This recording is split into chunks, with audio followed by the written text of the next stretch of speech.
All rise, please.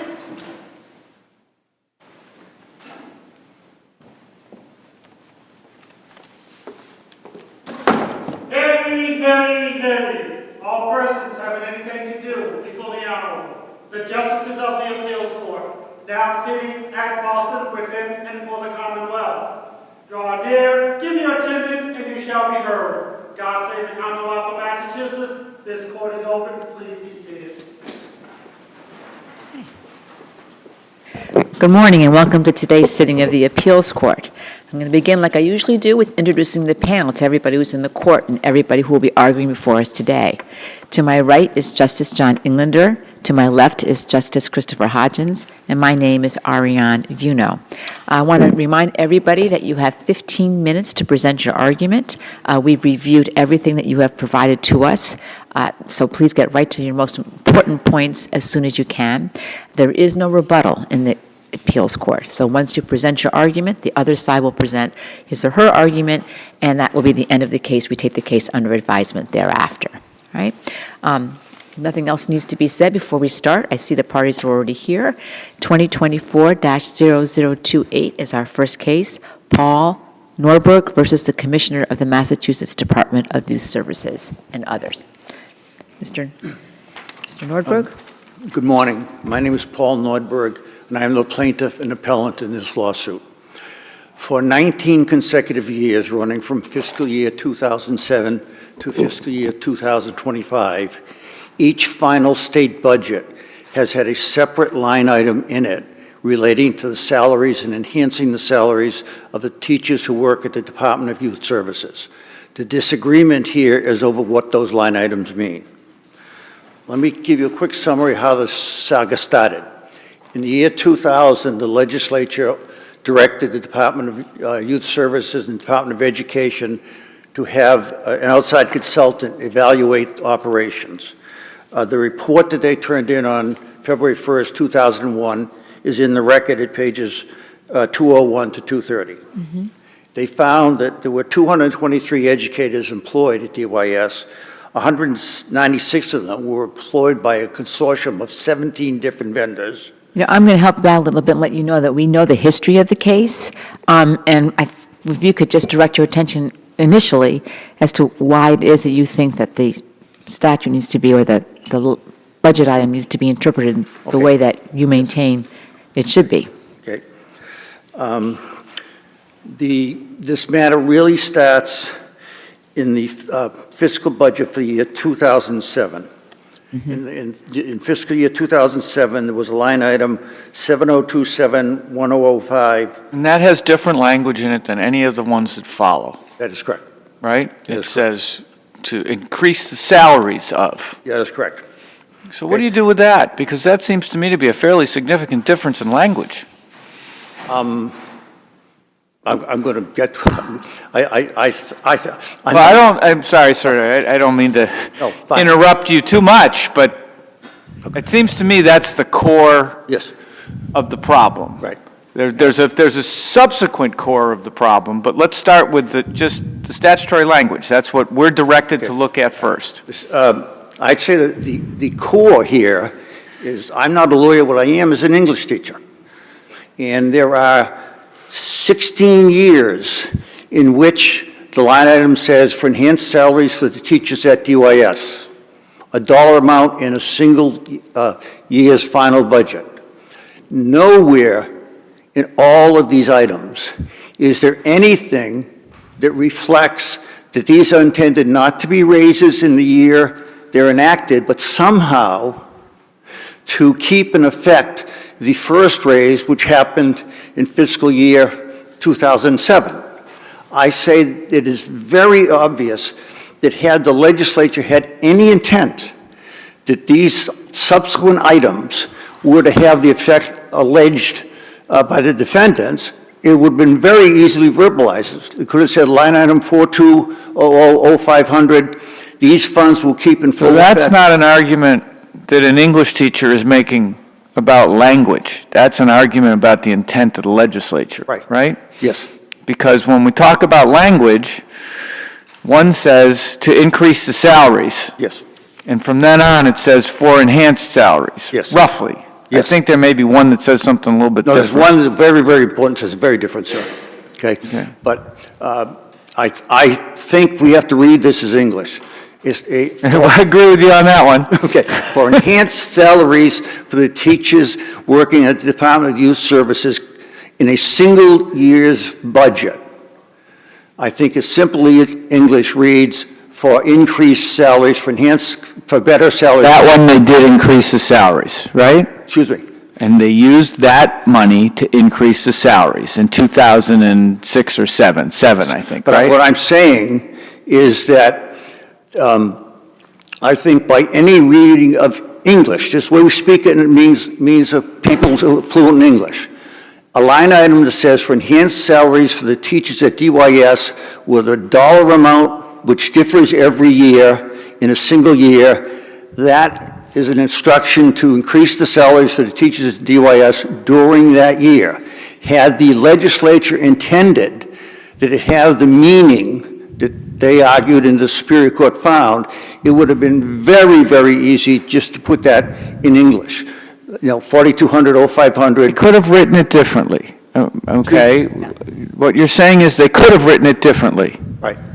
But they wrote it this way. So now we have to construe what they wrote. Right, and I'm saying it would, I'm sorry. So why is it that it's not, when it says for enhanced salaries, and they've chosen a different language, for enhanced salaries, why is it an unreasonable interpretation that that is for the salaries that were enhanced last year? Because it would have been so easy to say it, and they never said it, sir. It would have been so easy to say, line 4,200, 500, to continue in effect the salary increase that was enacted in the budget for fiscal year 2007.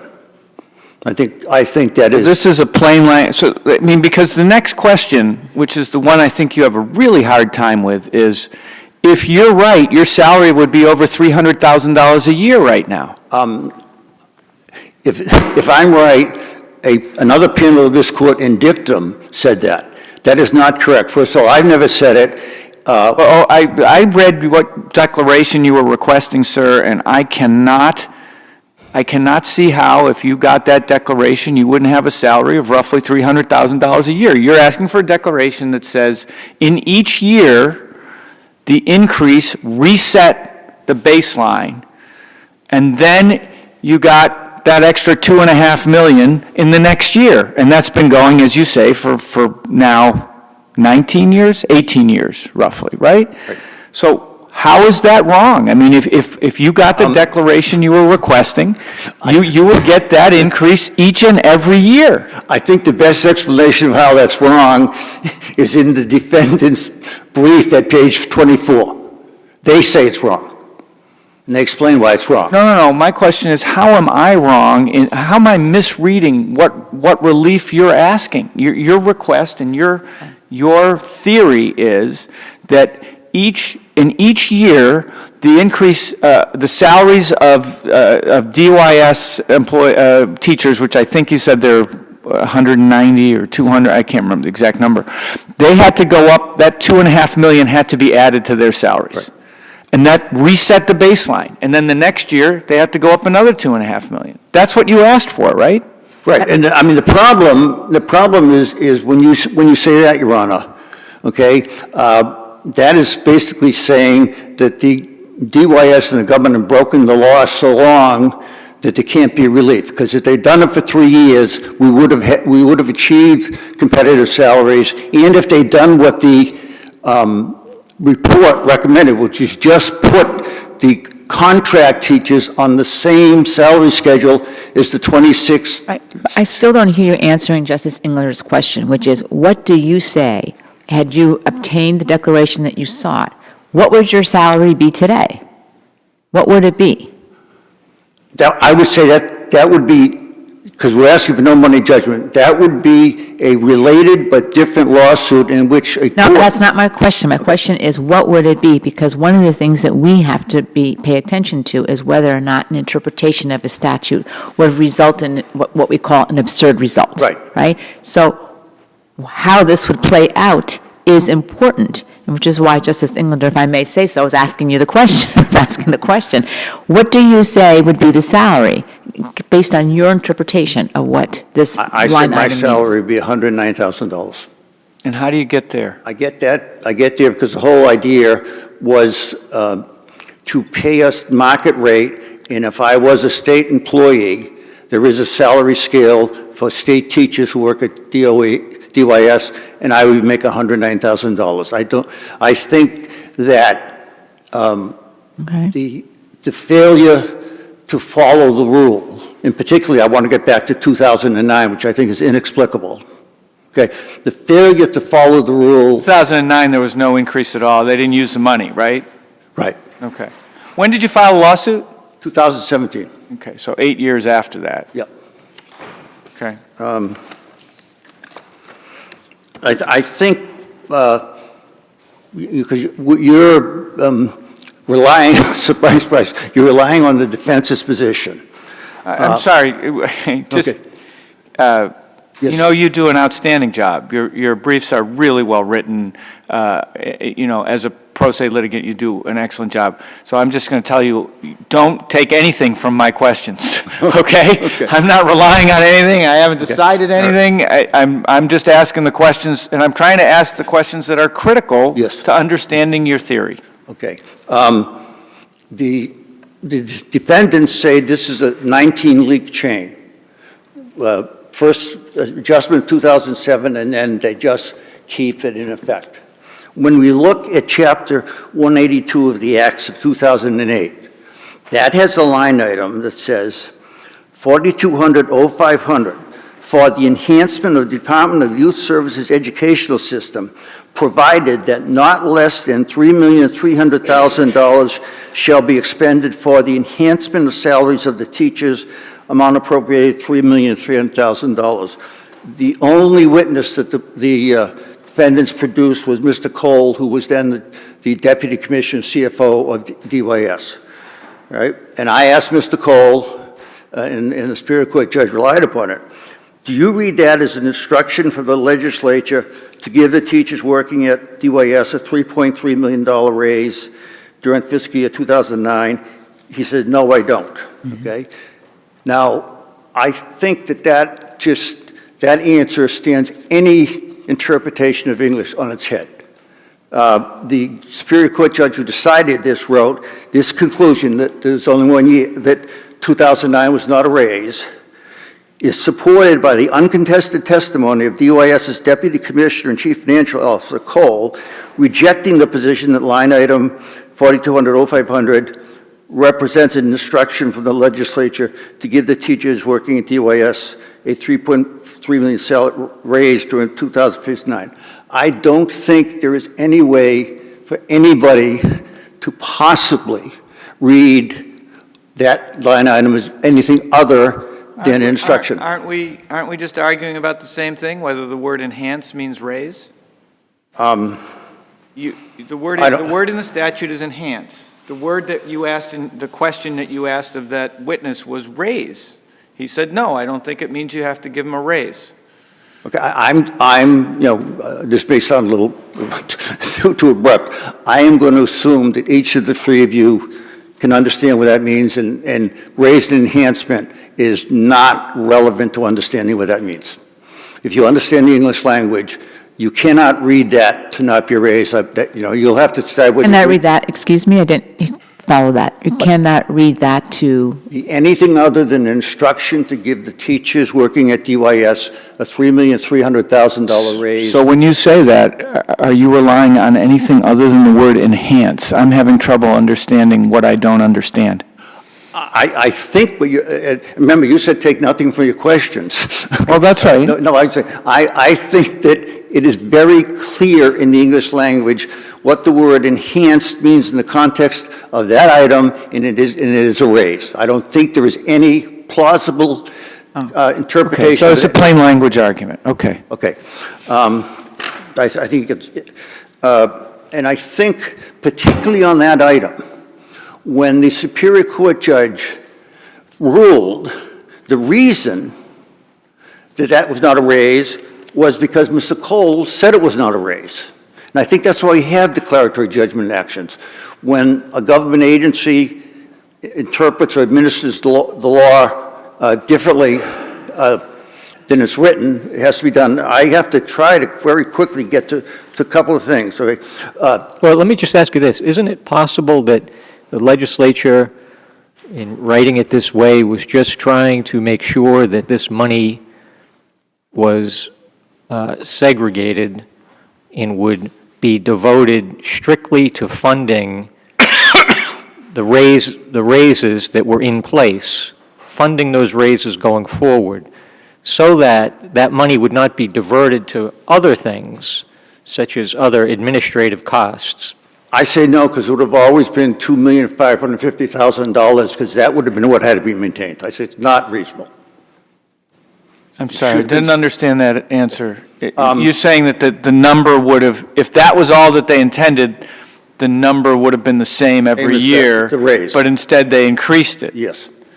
But there, as I understand it, some of the money that they were allocating, because it was generally over $2.5 million, Yes, right? yes. Was used actually for additional increases in salary. In no year was there a raise, if you took the theory that it maintained $2,550,000 and the rest was a raise, there is no year in the 18 raises that when you make the subtraction, the teachers got that larger raise. There's no year. Okay.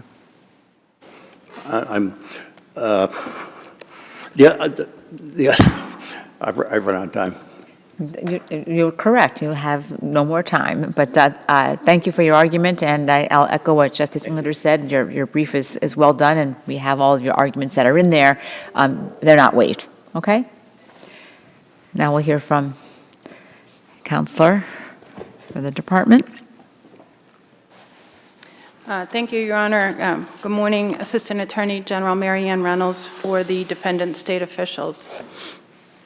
What you are asked to do today is to declare the meaning of the line item 4,200,500 in its current fiscal year. I think there has been discussion about the history of it, which is relevant to understanding the plain meaning of the line item.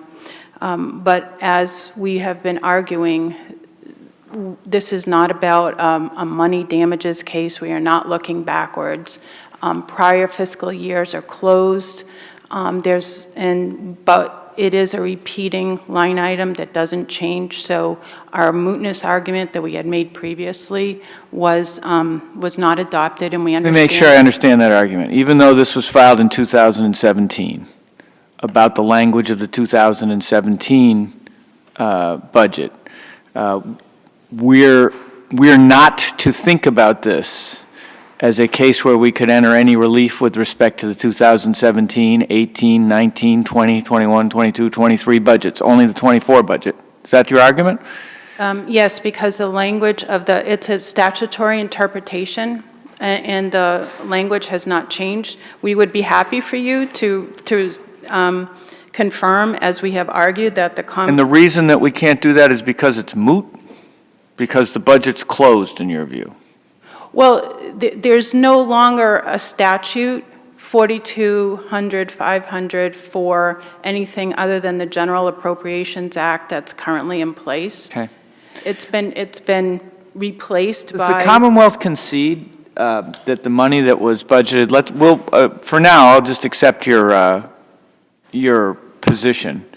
I'm not saying I agree with it, but I'll accept it and say we're just talking now about the 2024 budget. 25. Does the Commonwealth concede that the money that's allocated there must be used for teacher salaries?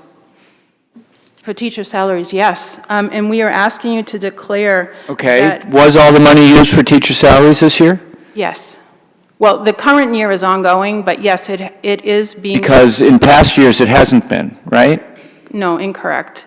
Well, in We now- 2009 it wasn't used at all, apparently. That's not correct. That was one of my notes from listening to the argument. The money has been spent every year, nearly totally. There's only been a little bit of time when some money hasn't been spent. Well, We now what's have- some money? They lost $1 million here or there? I What's think some it's money? about $26,000 one year. It's roughly been about $3 million each year of an allocation, and we now have a factual record that shows that the money was And spent. it's incorrect that it wasn't spent at all in 2009 because Yes. it's alleged that it was. Yes, that is incorrect, and we have evidence in the record that it was spent. We had a 30B6 witness for the Department of Youth Services, that was Mr. Cole, that has provided testimony throughout that the money has been spent. Mr. NORDBERG does not have any evidence to the contrary. So he'd be entitled to a declaration then that the language means that the money that's allocated on this line item must be spent on teacher salaries, according to the Commonwealth's concession? Oh, yes, we agree that the 500 line item must be spent on DYS teacher salaries, which may include raises, but need not include raises. In other words, it must be spent on teacher salaries, yes. One thing that wasn't clear to me, is there a salary schedule in place for these teachers? In other words, with, step increases and so forth each year? So since I think the complaint alleges like in about calendar 2012 or 2013, the teachers became unionized, and it is my understanding that there is a collective bargaining agreement that provides for the salaries that are to be paid to the teachers, to the members of the union. So there would be a traditional salary schedule. So in other words, if you're a teacher this year and you continue to teach into next year, that you will move up a step or a grade or a lane or whatever it's called. In other words, it's not a formal raise that the legislature has authorized, but it's an increase so that you're always progressing. Is there such a schedule in place for these teachers? It's actually outside the record, this summary judgment record, what the DYS teachers are actually paid by their employer, right? So Mr. NORDBERG and other DYS teachers are not employees of DYS. Right. They're employed by a vendor that DYS hires to provide educational services. DYS uses the money in line item 500, 4,200, 500, but I'll say 500 for brevity, every year to pay the teacher salaries. They also take some out of line item 300 to also pay some of the program expenses. And so the money is being given to the vendor, and then the vendor pays the teachers pursuant to whatever arrangement the vendor and the union have relative to the teachers. And so our argument is that the meaning of 500 that has a plain language meaning for enhanced salaries for DYS teachers, it's a participial adjective, like buried treasure. And it means for salaries that were enhanced. So then to understand what were the enhancements, that's when you look to the factual record that we now have developed that gives you explains the history and the purpose. And it goes back to the need for educational reform that included implementation of a uniform salary schedule across the then, I think it was like about 17 vendors that DYS had at the time. So reform to retain and attract qualified teachers to meet the DYS mission. And in the record now, we have the 2001 DYS report.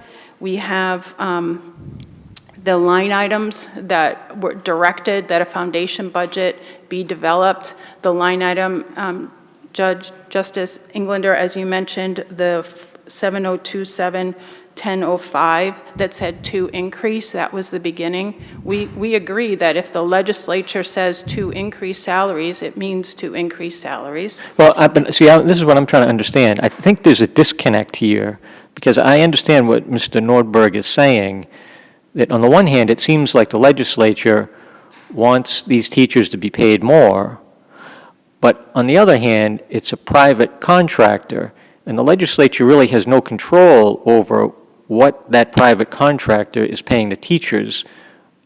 The only control is funding that line item or all the line items for DYS that ultimately pay that contractor. You see what I'm saying?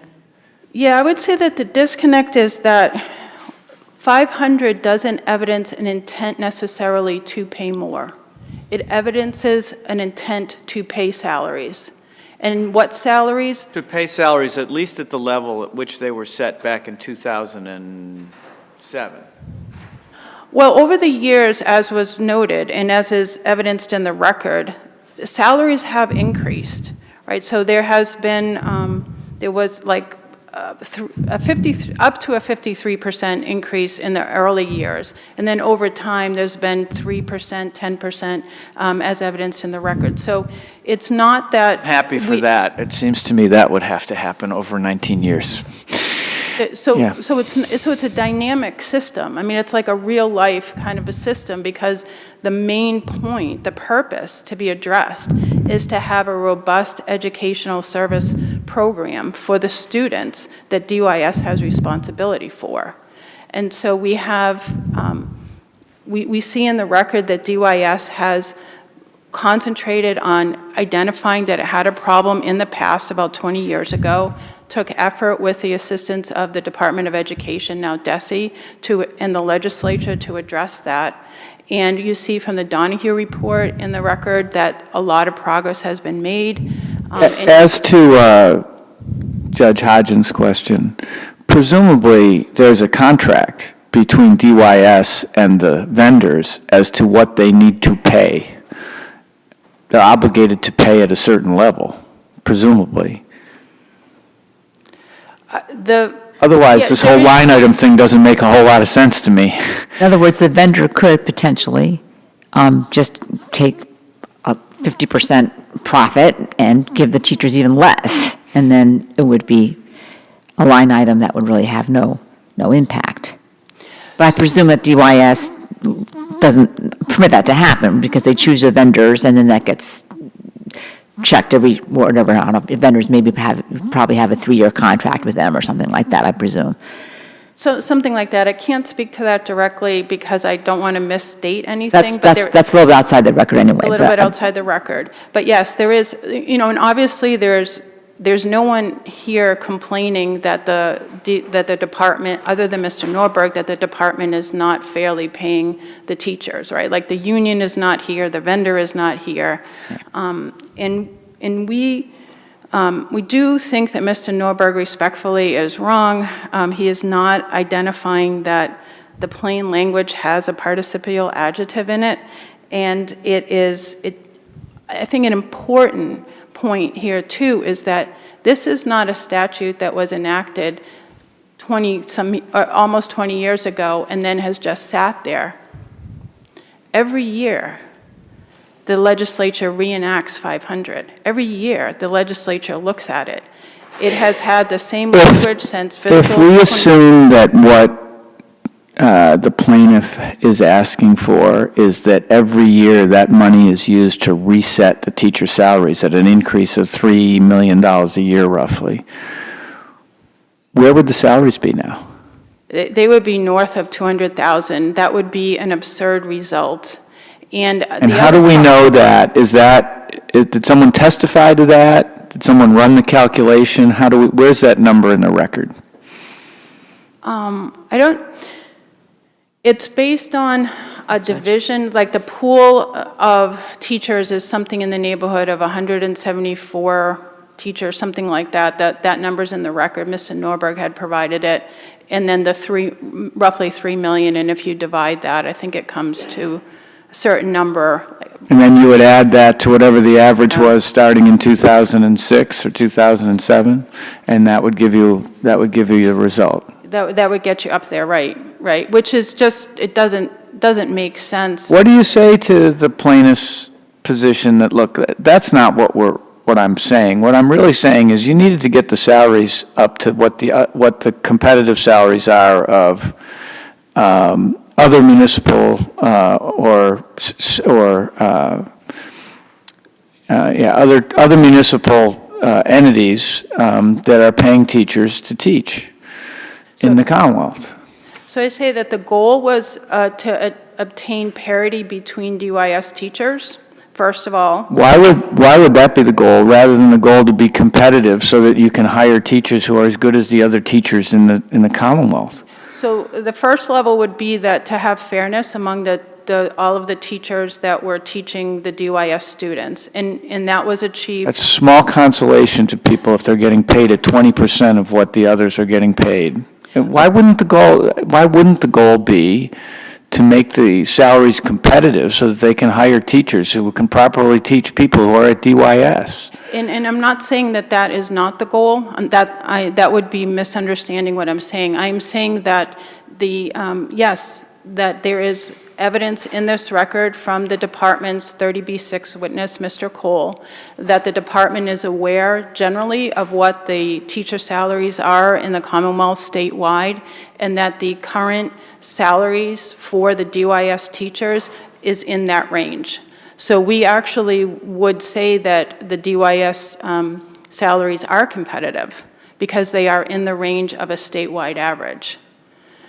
And you know, there's some policy considerations here too that of course are not necessarily to be engaged in when doing applying the canons of statutory construction about what the line item means. And we do think that the line item has a plain meaning that has been consistently and long-standingly applied by the department. Even if you found it ambiguous, with the assistance of this record now and all of the history that we've provided together with the testimony. Let me just ask you this quick question before you run out of time. Did DYS ever attempt to explain its position to Mr. Nordberg in like a concise, like just one-page letter, instead of having all these years of litigation? Because that seems to be missing here, that I never really saw a letter in the record that said, this is why we take this position, in simple, plain English. Yes, we have, Mr. Norberg has made a lot of public records requests, and we have submitted many copies of the vendor invoices there so that he can peruse them. We also have in the record what's called the Margaret memo, which was provided to Mr. Norberg to try to explain to him. We also conducted discovery for the summary judgment record. We answered his questions. We made a 30B6 witness available to him so that he could ask whatever he wanted. So over the course of time and in this particular litigation, we have attempted. It's just that he doesn't agree. Like he doesn't agree. So that's why we have a court decision that needs to be made, and we respectfully ask you to affirm the summary judgment. So I have one more question for the question for Commonwealth, you. and I apologize, but Okay. you've argued, I believe, if I've got the right set of briefs, that we need to defer to your reasonable interpretation of the statutory language, right? If you disagree, Although I notice that you haven't done so as vociferously today at the podium. And I'm wondering if that's because the Supreme Court has now overruled Chevron. Oh, thank you for bringing that up. No, that's not it at all. It's that we actually think that there's a plain language interpretation that is to be acknowledged and here. And that we bring up history because it says enhanced salaries, and that's a participial adjective, understanding you have to go backwards. Do you think that we have to defer to the DYS's and the Commonwealth's construction of the statutory language? If you find it ambiguous, yes, I think you do. I think that the Supreme Even Court- after Chevron? Yes, because that is the overruling of the Chevron doctrine by the Supreme Court applies to federal Yep. law, federal I agencies. understand this pretty well. Okay, I understand the Commonwealth's position. Our case law actually says two things. It says, number one, we defer to your reasonable interpretation of ambiguous statutory language, unless it's wrong. If it's wrong, we don't defer. We've got a lot of cases that say that. Yes, and again, I think that this record, we now have very well developed that the Superior Court's judgment should be affirmed. Thank you. Thank you. Thank you both very much. We appreciate your arguments. We'll take the case under advisement. Okay, our next case on the list is case number 2024-0011, Andre Hidalgo versus Watch City Construction and another.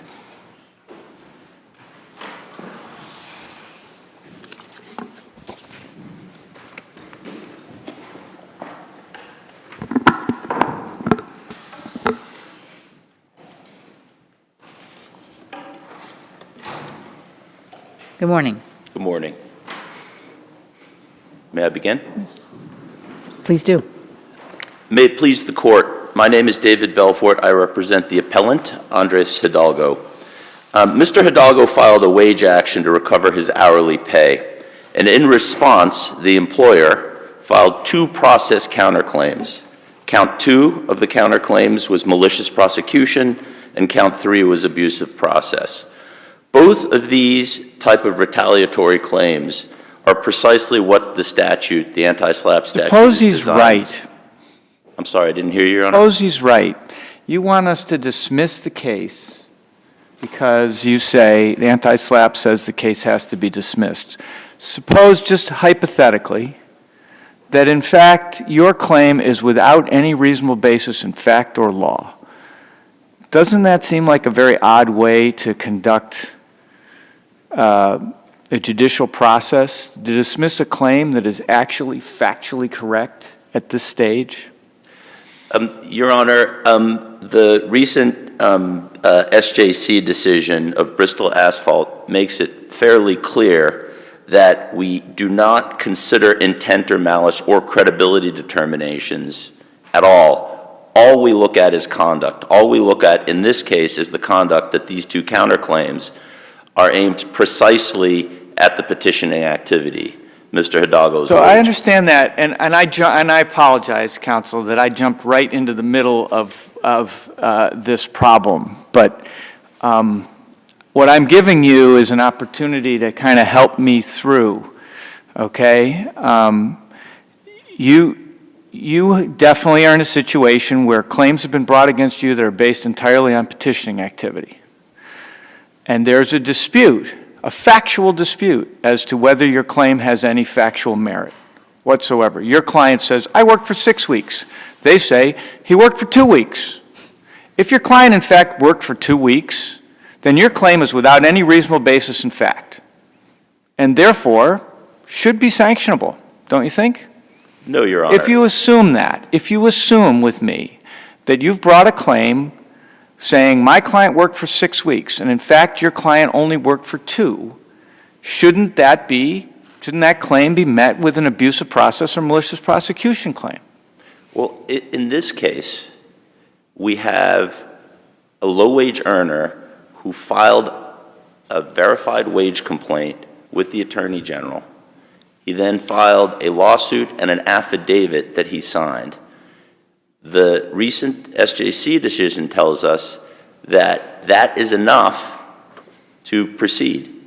It doesn't matter. We don't look. Where do you find that in the, that's enough to proceed? In other words, to go to the next stage of the analysis. So stage 1, petitioning activity. There are 4 elements and 2 stages, so it's a little confusing. I think you're talking about the second stage, the first element. I of the am. analysis. I'll tell you exactly how I understand this. Have you read my dissent in the? I have. Okay. So how I understand this is if the claim that has been brought by you is based entirely on petitioning activity, then the only question that's left is whether they can show that it is without reasonable basis in fact or law. They must show that it's without. This is how I understand the law. There may be some disagreement on this panel or even on this court or the court above them. But how I understand it has to be, because of the Constitution, it has to be without any reasonable basis in fact or law. The problem I have is, suppose it is. You're asking us to dismiss their claim now. How are we to resolve that question of suppose it is without any reasonable basis in fact or law? I don't think that the decision asks you to do that. I think the decision asks you to look at the papers that have been filed and to determine if the petitioner's allegations are sufficient. The focus is not on whether If the petitioners, counterclaims. hold on, let's make sure we're talking about the same person. Yeah. If the petitioner's allegations are sufficient, meaning, We petitioned because we filed a lawsuit and an AG complaint.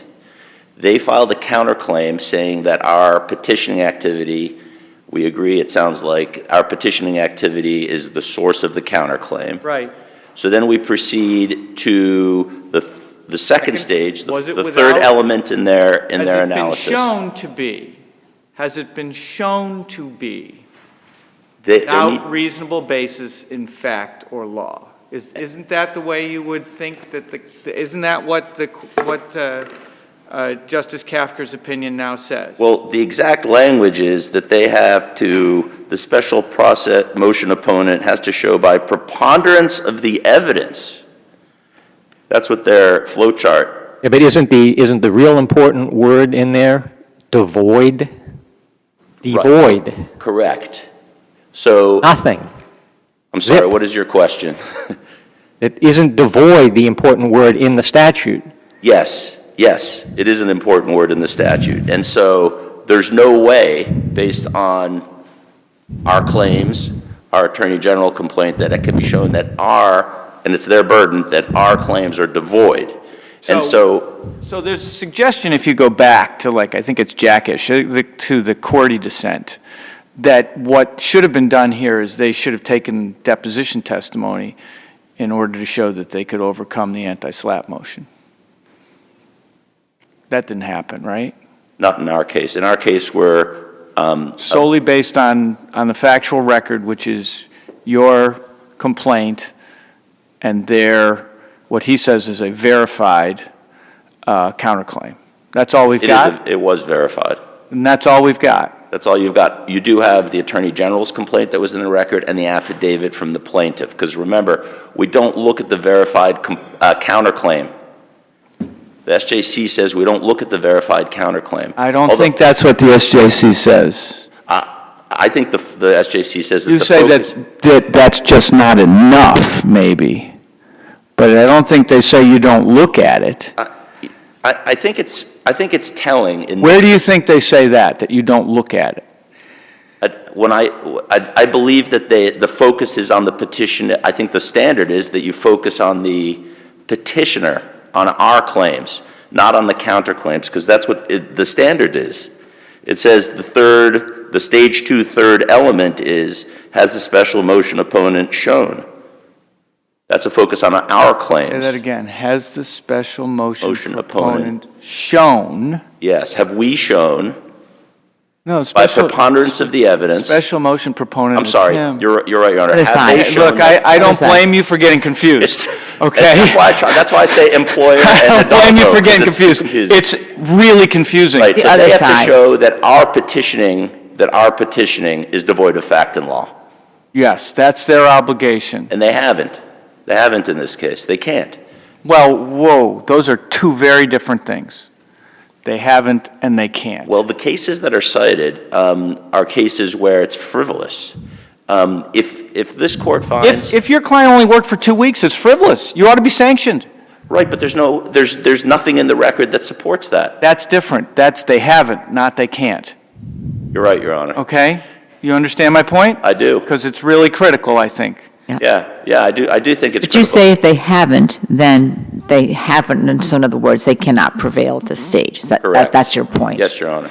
And that at a potential trial, we'll find out if they can't.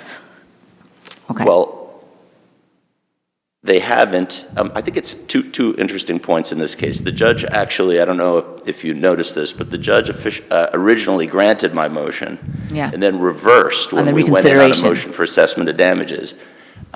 Second interesting thing is that one of the counts that is alleged in the counterclaim requires that they actually prevail in the case. And so that, while I don't think the focus, according to the standard, is on the counterclaim itself, because I think that they tell us that it's their burden to show that our claims are frivolous. That claim Well, the problem is that you're doesn't applying it to meet- these particular claims, right? I mean, I'm going to lay a few cards on the table, but I think in other contexts, you don't have quite the problem that's presented by abusive process and malicious prosecution claims. Malicious prosecution claim, I agree with you, that's an element that they have to have lost. Don't you think that maybe that ought to be an element of an abusive process claim as well? I don't understand the question. Don't you think that in order to win an abusive process claim, you're going to have to show, at least the way this sets up, that you've won, that you've proven that the claim that was brought against you was without reasonable basis in fact or law? In order to win an abusive process claim. Right. I think you probably do, but that's not one of the prima facie elements of the cause of action. They don't even allege. Well, maybe it is. Maybe the Constitution says it is. Yeah, I think the important point here, Your Honor, is that even when the employer claims that the petition contains false statements, like your hypothetical earlier about the 2 weeks dispute with the 6-week dispute, that improper motive isn't considered at this stage, I don't believe. But that's not an improper motive. That's factually incorrect. Well, credibility determinations, I believe that is referenced in the SJC decision, are not made at this stage.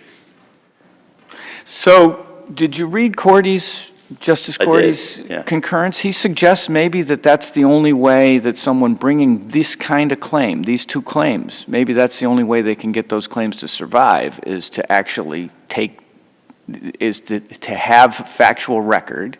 Now, this all predates, RBP. Anyway, it's a very interesting question to me, obviously, counsel. I understand your position. I only have a few minutes left. Are there other questions, or may I proceed? Please proceed. Okay, thank you, Your Honor. I do think one interesting fact in this case, and it is mentioned in the SJC decision, is the damages element. And I think we win, I believe, on the third step. And so we don't need to get to the fourth step because, remember, the employer needs to prove both the third and the fourth elements under the second stage. However, under Bristol, there we had an $11 million damage. Here, the standard on the fourth step is no actual injury. We don't believe there's actual injury other than legal fees. Why aren't they injured? Yeah, why aren't the legal fees injury? Well, For purposes of this type of claim, why aren't the legal fees injury? Well, there are legal fees in every judicial claim. But this is a malicious prosecution or abusive process claim. Why wouldn't the legal fees be their damage? They forced to defend. So I'm glad you asked the question, because in every lawsuit there are legal fees to defend the case. And in Bristol there was actual damage. Other than pro se situation, there are legal fees in every case. I can't believe that they would have that fourth element, which requires actual damage, if legal fees were considered by the legislature. Also, the SLAPP statute talks about attorney's fees for the prevailing petitioner, but doesn't... The logical consequence of that argument is that you can never survive with an abusive process or malicious prosecution case unless you have some damage that's separate from the legal fees. Correct. Okay. Any other questions, Your Honors? I don't see any. Okay, that's all I have. Thank you very much. Okay, you have a minute left. We don't want to we asked you a lot of questions, and you were very helpful in your responses to get us to where we need to be in terms of understanding it. So you still have a minute. We hope we didn't curtail you in any way. No, I don't think you curtailed me. I mean, I think if it sounds like we agree that stage one, that it is petitioning activity. I think it's fairly clear in the cases. Stage two, that these claims are aimed exclusively and only at the petitioning activity. I do think the rubber hits the road on stage two, element three, which is where we talk about my client showing that they have basis in fact and law. And I hope I've demonstrated to you that with the ample record of affidavit, attorney general complaint, that we've met our burden, and that the lack of merit to these counterclaims emboldens that argument. And I don't think we need to get to stage 4, but if we do, I think there's good argument why the damages in this case, purely legal fees, weren't contemplated and weren't actually referenced in the statute itself. Thank you, Your Honors. Thank you very much.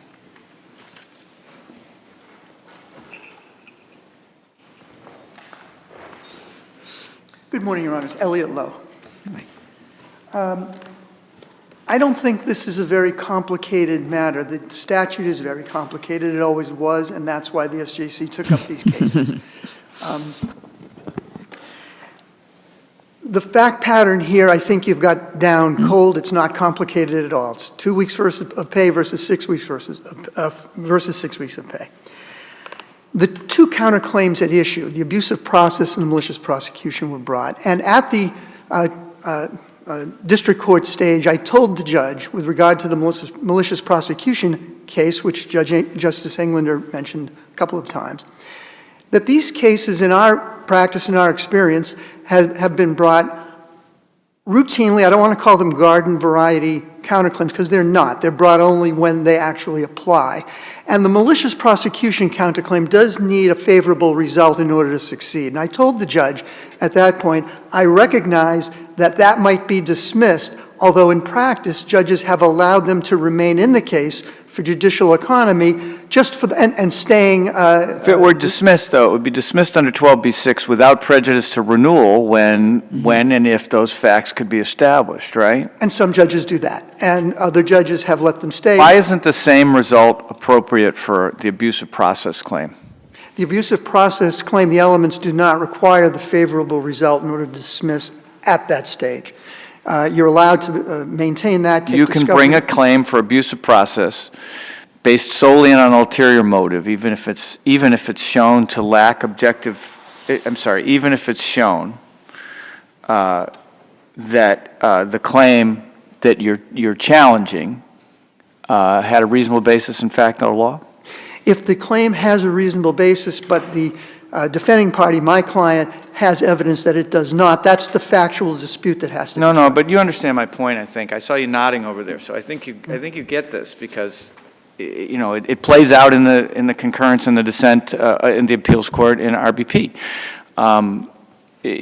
A claim for abusive process is based on having an improper motive. Correct. Right. But how is it that you can go forward with a claim for abusive process because someone had a bad motive when, in fact, they had a reasonable basis for the claim, objectively? Well, their allegation would be that they had a reasonable basis for the claim. Right. Our position is, no, you don't. Have you shown that on this record? This case hasn't gotten far enough through discovery, which is what would happen with. So if you were to follow the, I'm sorry to jump in on you, but you're going to have your chance to explain why you think differently. If you were to follow the flow chart in RBP, you would say, okay, you have not yet shown that it is without reasonable basis in fact or law, and therefore your case should be dismissed. The case says specifically that the matter would be dismissed if the petitioning activities alone were the basis for the counterclaim and have no substantial basis other than or in addition to the petitioning activities. What the verified counterclaim alleges is that there are other, my word, reasons. Petitioning is also something defined by the counterclaim. Filing a counterclaim is a petitioning activity.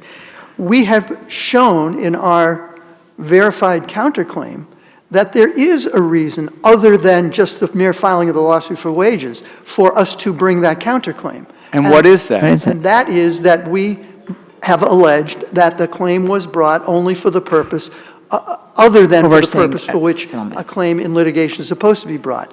And the allegation talks about extorting, for the purpose of extorting money. There are details in the counterclaim. It's not a conclusory statement. There are details in the counterclaim to allege why our client believes that this case was brought for an ulterior purpose. If, so there you go. That's it then. So, I mean, that's the, I wrote in my dissent, that's unconstitutional. Okay? If they file a lawsuit with a reasonable basis in fact or law, the state cannot sanction them for doing so because the state doesn't like the subjective basis for the lawsuit. There are cases that say that. And it seems to me you're going to have to argue to me why that's wrong. Well, the question is whether that falls under anti-SLAPP. There are other remedies if those kinds of tactics are used. And the plaintiff in this case has other remedies other than anti-SLAPP. But anti-SLAPP just forces you to go here. It says you need to show, right? It's your burden. The burden shifts to you. You filed a lawsuit based entirely on their petitioning activity. You now need to show that their petitioning activity was without reasonable basis in fact or law. How have you done that? They filed a complaint that says, I worked for this guy for 6 weeks. You filed a counterclaim that says, no, you only worked for 2 weeks. It's verified. You only worked for 2 weeks. How have you shown that their claim is without reasonable basis in fact or law? Thank you. At this stage of those proceedings, that is sufficient because that is the allegation, it is verified, and that is the response to the question you're positing to me, which is, where have you shown? That is where we have shown, because we have to show it. We just can't say in a counterclaim, you've filed something maliciously, you filed something in bad faith. We have to explain the reasons, and we do. The counterclaim has the details for those reasons. But those reasons just have to do with your position that there's no basis for an allegation that there's 6 weeks paid, 6 weeks worth of pay owed. Is that right? That is the process for filing the complaint and filing your answers and your counterclaims. Well, but it's a complaint for malicious prosecution or abusive process. It is presumptively, in every case, it is going to be subject to anti-SLAPP. And what you're saying is, well, we get by anti-SLAPP because we filed a verified complaint. That's essentially what your argument is. Well, We verified that we disagree with the facts alleged by the plaintiff. Therefore, we can bring a malicious prosecution and abusive process claim, and it will avoid anti-SLAPP. in fact, certain counterclaims are mandatory. They're compulsory when you have to bring, not malicious prosecution. Do you think abusive process is compulsory? I don't think it is, but I don't think that if you bring it, it can be dismissed on a 12b-6.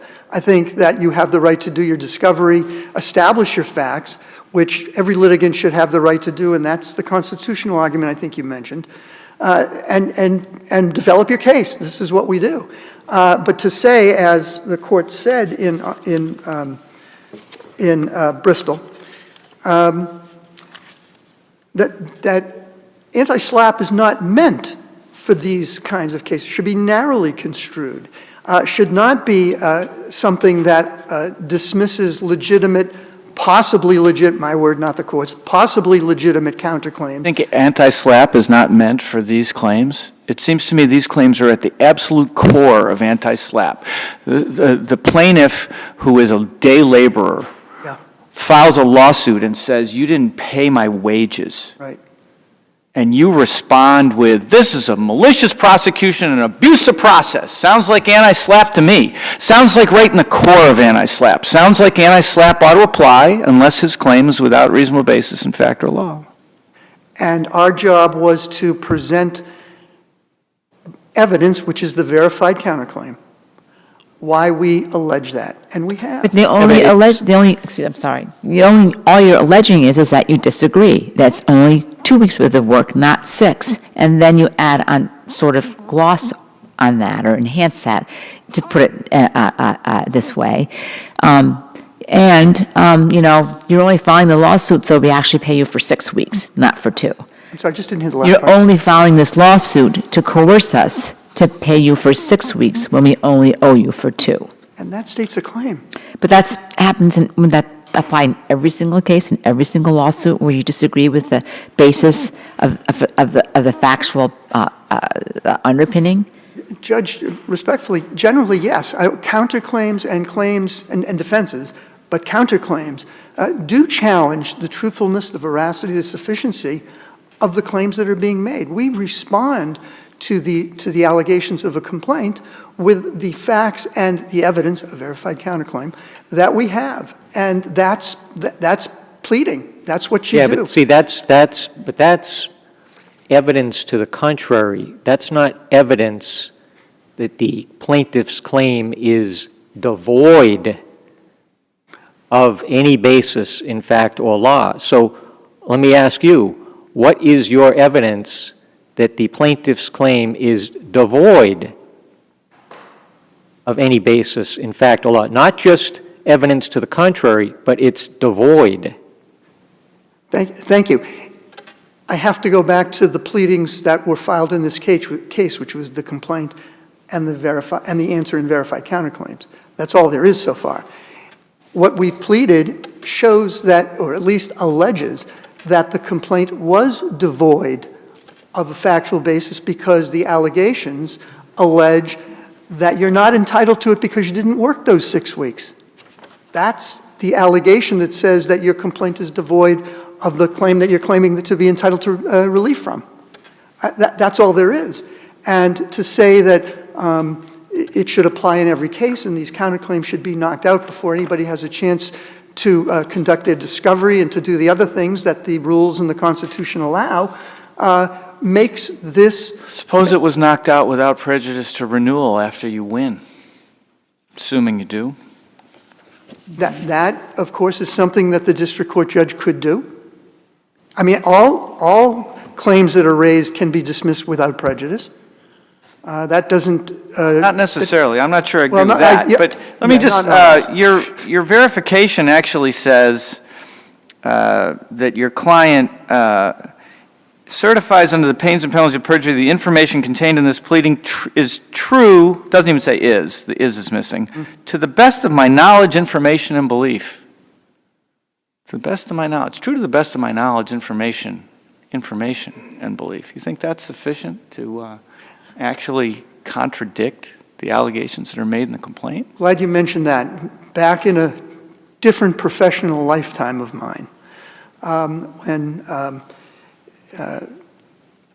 our superiors were signing their affidavits and their verifications, I learned a long time ago that you made sure that if you knew what was factual and what wasn't, you didn't have to put upon information and belief. If you were relying on other people, and our evidence is that we are relying on the people who know that he did not work those other weeks, and... Well, then why shouldn't they have to put in an affidavit for you to be successful in your resistance to an anti-SLAPP motion? Because they are not the parties answering the complaint. But yes, when the But that's not the point. I mean, an anti-SLAPP, you're supposed to put in evidence. Well, to follow along the point you were making, if the complaint was, if the anti-SLAPP is denied without prejudice, and they want to bring it again after the evidence is presented and discovery is allowed to happen, that would be one way to do it. If the district court judge gave us leave to present the affidavit that we have and the other evidence that we have. But I don't think the district judge has to give you leave. I think, you know,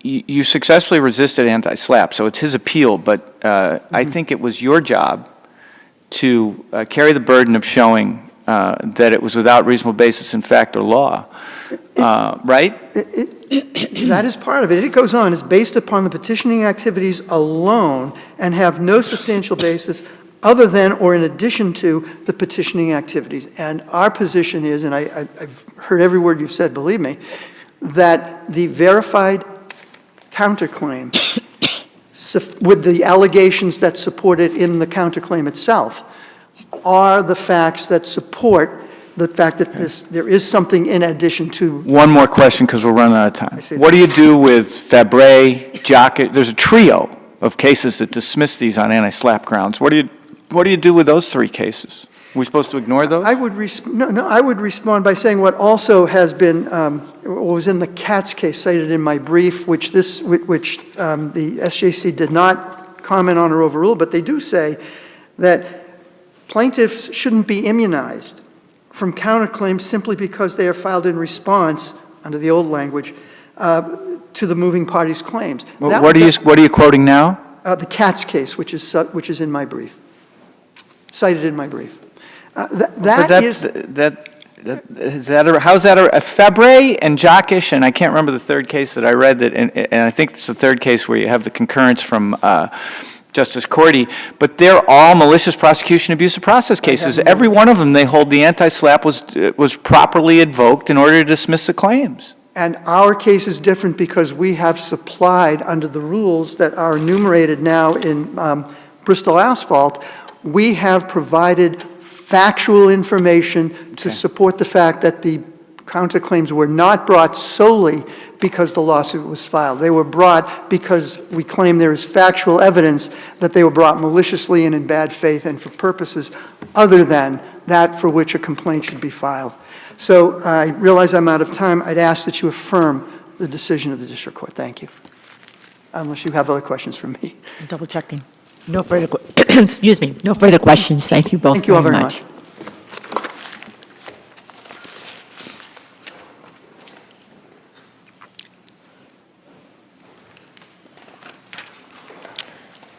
Okay, we're ready for our third case on today, 2023-0710. This case is impounded. I don't need to remind the parties to be careful with using the parties' names, or rather to not use the parties' names. John Doe, number 314343, versus the Sex Offender Registry Board. May it please the Court, Attorney Fred Burkholder for John Doe, 314343. I'm sure you've read our briefs. The issue seems to be relatively narrow. I think the first issues, I should say, seem to be relatively narrow. First issue is factual, and that is whether or not there was sufficient evidence to suggest that my client's behavior escalated to the point where it would now place a potential victim in reasonable apprehension of bodily harm. My argument is it does not. My support for that comes from the KM case, which I said in my brief, which goes into detail with regards to the nature of behavior which is necessary for that jump in dangerousness to occur. And I just highlight that in that particular case. Which is the KM case? Yes, KM versus Sex Offender Registry Board. It's 20P380. It's cited in my brief. And basically, it's a 2022 case, Judge. I'm not used to a case against the Sex Offender Registry Board that doesn't start with a number. No, I barely found it. But anyways, what it says is that the nature of the behavior was much more egregious, and the individual's other conduct was also much more egregious. Specifically, do I understand you to be arguing that the evidence of his behavior on a couple different occasions, but let's focus on the one where he was, it's interesting, it says he was masked, but I think he was masked because it was 2 months after COVID hit. He was knocking on a window, and there was potentially evidence that he had tried to open the window. Are you arguing that that evidence could not be relied on? I did not see that argument. my brother acknowledges that there was no finding of reliability or under 523391 by the hearing examiner. She or he, I can't recall, the hearing examiner only. She has to make a finding that it's reliable. We can't infer that she concluded that it was reliable. But I don't think the basis is here, and I'll tell you why. So you are arguing that there isn't a sufficient. Yes. Because that's a different argument than a sufficiency of the evidence argument. That's an argument that says you can't rely on this. I'm making that argument, but I'm going to move past that argument if the court will permit. Because if, in fact, this court thinks that an inference is sufficient, then No, no, no, no. Is there, no, let me, maybe I'll address the I question. want to pause. Look, you're an extremely experienced advocate with respect to these matters. For me, this is pretty darn important evidence. For the hearing examiner, this was pretty darn important evidence because this was someone who was not just exposing themselves, but they were tapping on windows and getting people's attention, and they were scaring them. Reasonably, correct? May I address the factual support for that? Okay. Nobody specifically saw him at the window, number one. Number two, nobody found him with a weapon. He was stopped immediately thereafter. Nobody found him with... Let's take the sharp object part of the report out. Okay. Okay, that's your point. But to say that no one saw him at the window, that's reasonably inferable that they did, including his statement to the police officer, I didn't look in, there was a blind. There was a blind. I don't disagree. All right, so then let's take it to the next question, and that's this. That quote-unquote could make him a peeping Tom. Is a peeping Tom a level 3 sex offender? Because that's what we're saying. If we take out the issue with regards to the weapon, all right, and here's the other interesting thing. That wasn't the first time that supposedly behavior observing in the window occurred with regards to that individual, because that individual said a couple days in advance, specifically on She saw him looking in the 4:30. window from the street. Exactly. She doesn't do beans. She didn't call anybody. She doesn't say, I'm afraid. She doesn't do anything, right? And then on 5/2, all of a sudden, she says, again, somebody had a mask. Maybe the mask was as a result of COVID. It's a very good argument. I wish I would have made it myself. That said, Well, it happened in what? It's like April or May of 2020. perfect. Exactly. 6 weeks. Exactly what it would have been. But again, without any evidence, and I find it interesting that he wasn't charged specifically with breaking and entering. And the offenses that he were charged with were dismissed. He was charged with accosting, disorderly conduct, disturbing the peace, attempt to commit a crime, harassment, and criminal. That doesn't really matter. It doesn't matter that they were But the dismissed. police didn't think that there was question is whether enough. there's reasonable basis for the hearing examiner to rely on it, right? Whether it's reasonably reliable. Isn't that that's the question of law? Yes. All right. And I still am not sure, but I don't think I hear you arguing that it was without, that it was error to rely on the evidence. I think that it was, and I'm going to say it this way. I believe I say in my brief, and I can probably find it if you wish, to say if there is no analysis under 523391, why wasn't there? Is it because there were some issues with regards to that behavior? I guess what I'm trying to suggest is this. Number one, I don't think it was completely as credible as some might be. Number two, she argues it with regards to other evidence. And number three, there was no weapon found. And number four, it was dismissed. She argues it with respect to, you mean the hearing examiner? Examiner. I overlooked, I can tell you whether it's a male or female. I apologize for that. I shouldn't be speaking out of turn. But then we compare that with, hearing examiner Holmes. Then we compare it with the only case that I can find that escalates, that behavior that escalates, takes a non-contact offender, basically an exhibitionist, and takes him to the next level. And that case is the KM case that I mentioned. Very briefly with regards to those facts. The individual entered an elevator where another person was, and therefore they were confined. Secondly, there was a video sent showing someone opening the door, which his own girlfriend, the offender's own girlfriend, identified as him. Mm-hmm. But that's not the only thing with regards to that individual that makes him much more dangerous.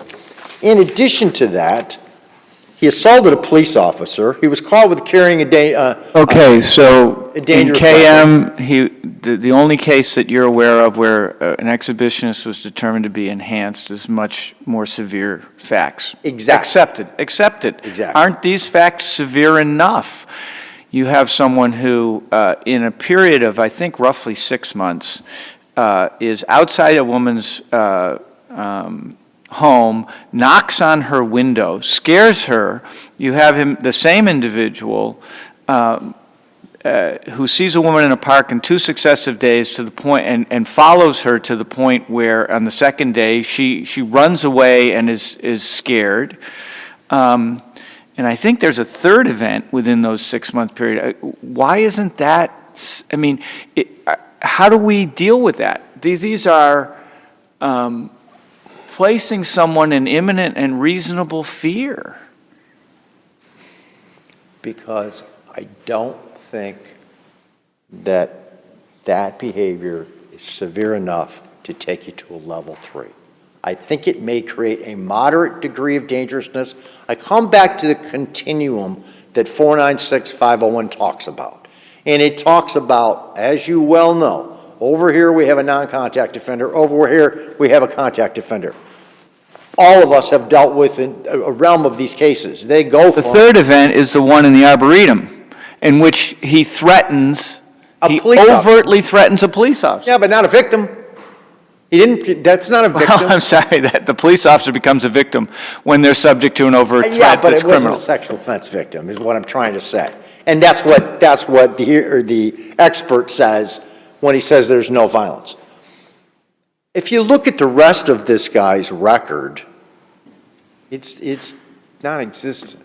I mean, he's basically a very sick individual who's got an exhibitionist problem, who's tried to get treatment for in the past, who's been in and out of custody, which Dr. I thought the evidence was he wasn't under treatment at the time that the hearing examiner had the No, hearing. he did 4 treatment sessions before and it was unsuccessful.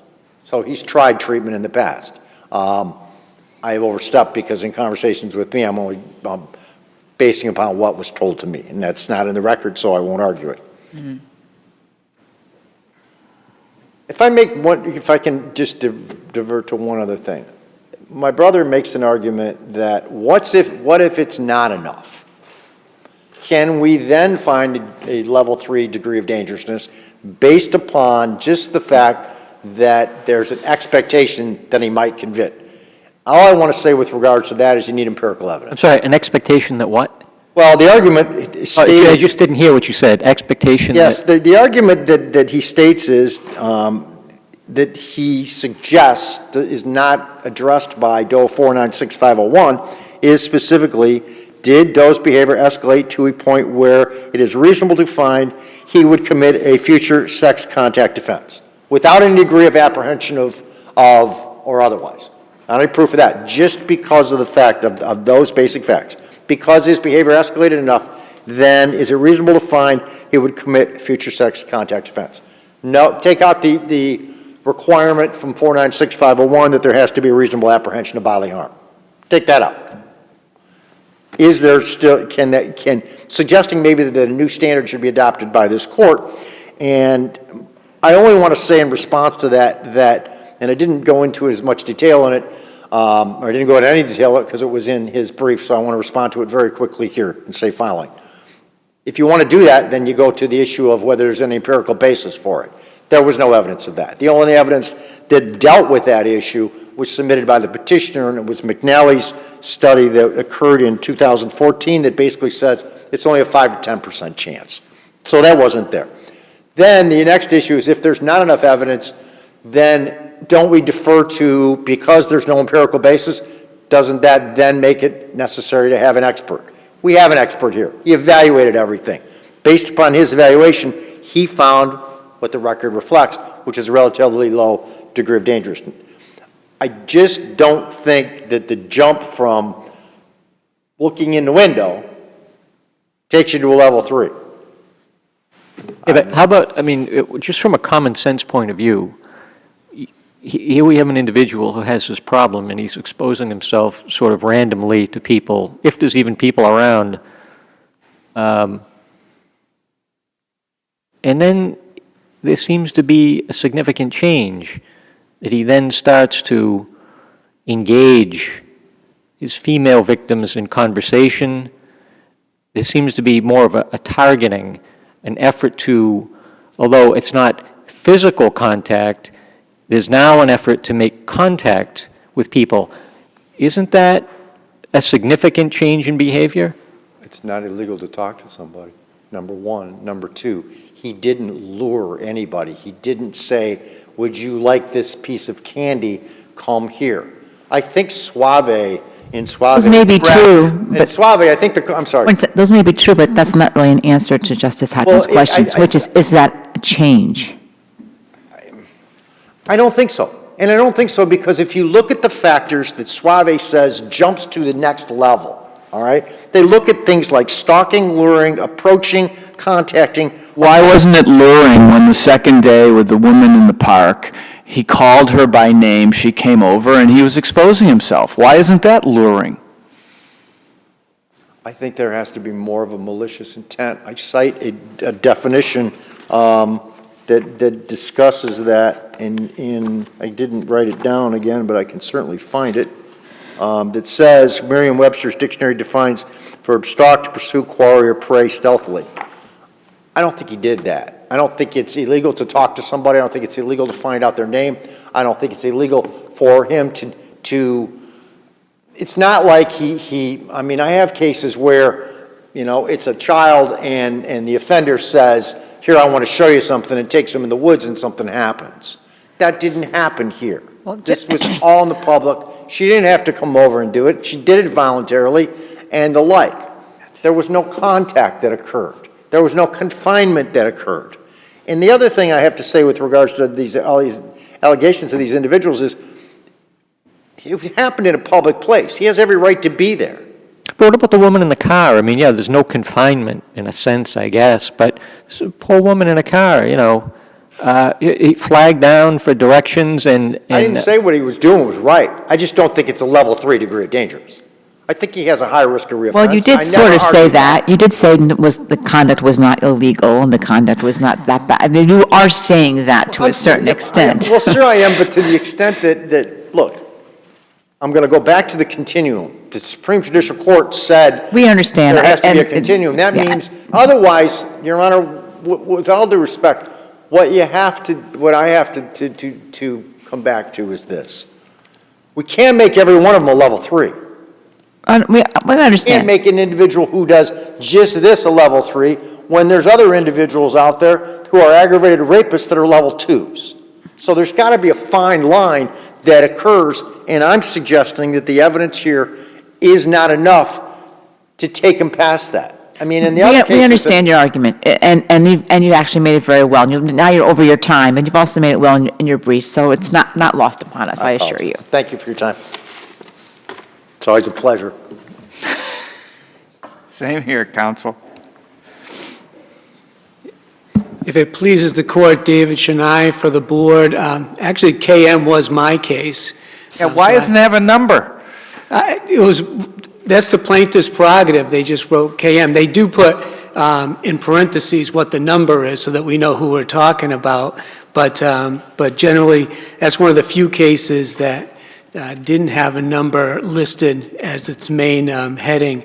But it also reminded me, and I should have looked into this earlier, I had another case where the panel agreed that the individual, what he did is he was knocking on a woman's door, and when she came out, he had gone to the corner of her house away from her and was masturbating and trying to get her attention. And the court found, the panel in that case found that that was sufficient to show that she would be in reasonable fear of a contact sex offense.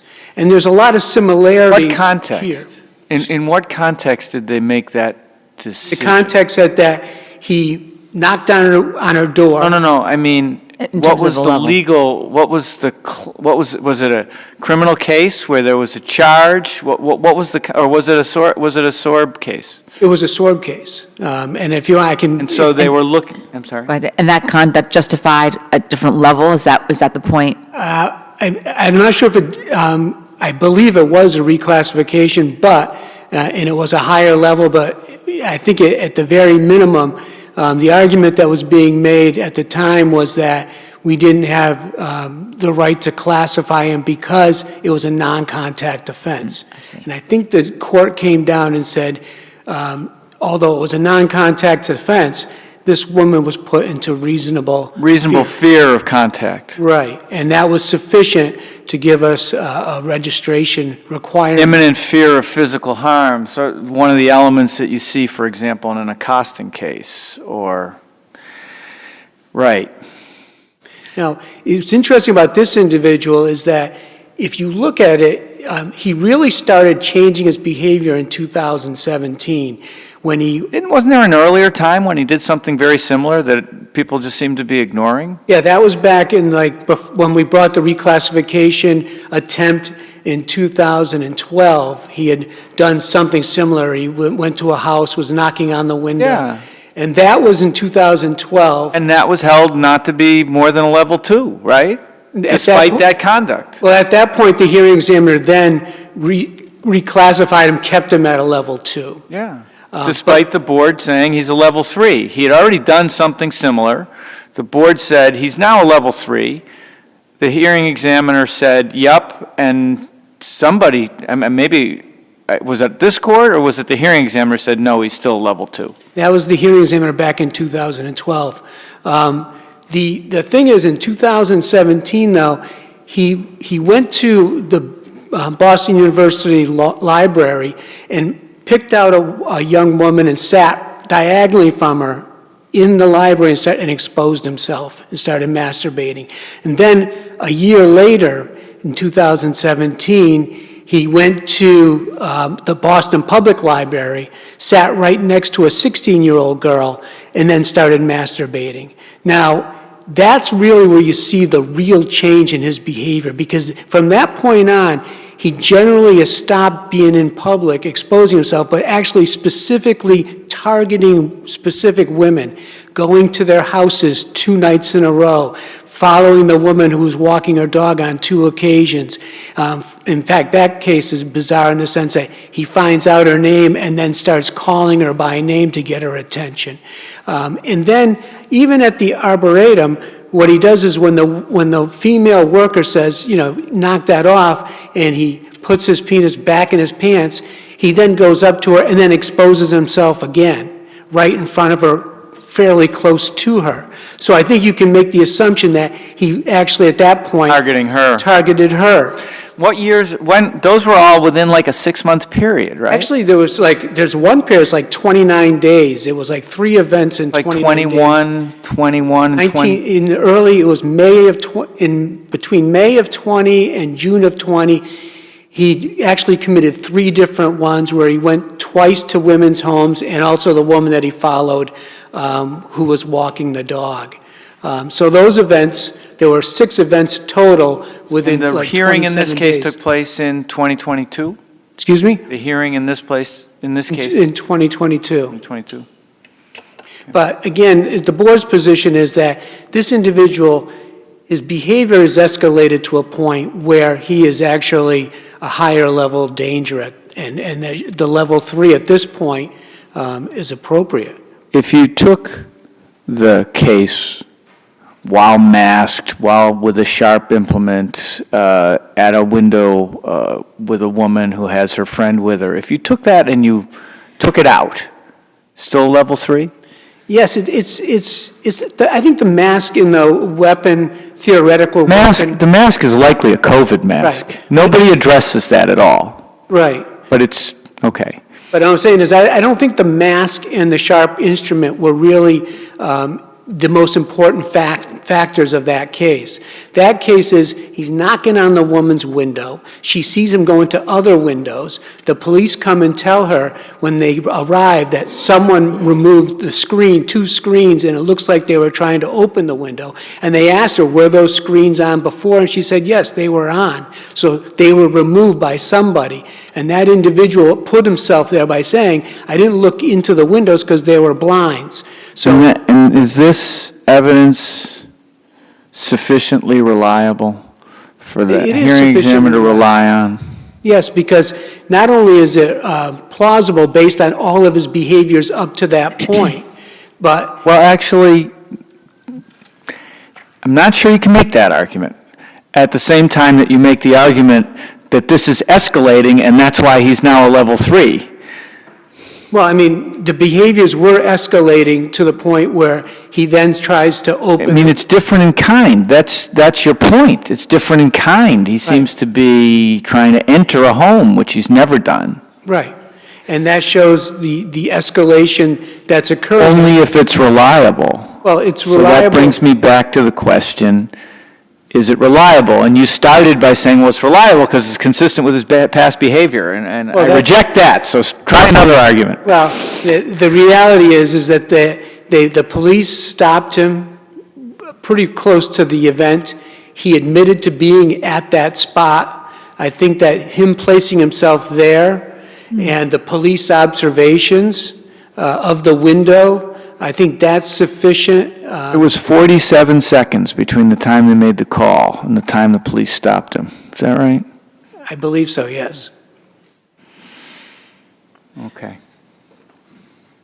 But again, I think that I've covered these issues very well in my brief. I'd be more than willing to rest on my brief at this point unless there's other specific questions. I'll check with the panel. I just have one. What do you say to counsel's argument about the, well, you know, aggravated rapists, you know, level 3, that's sort of, you know, up at the top. Not everyone can be, you know, shoved into that category.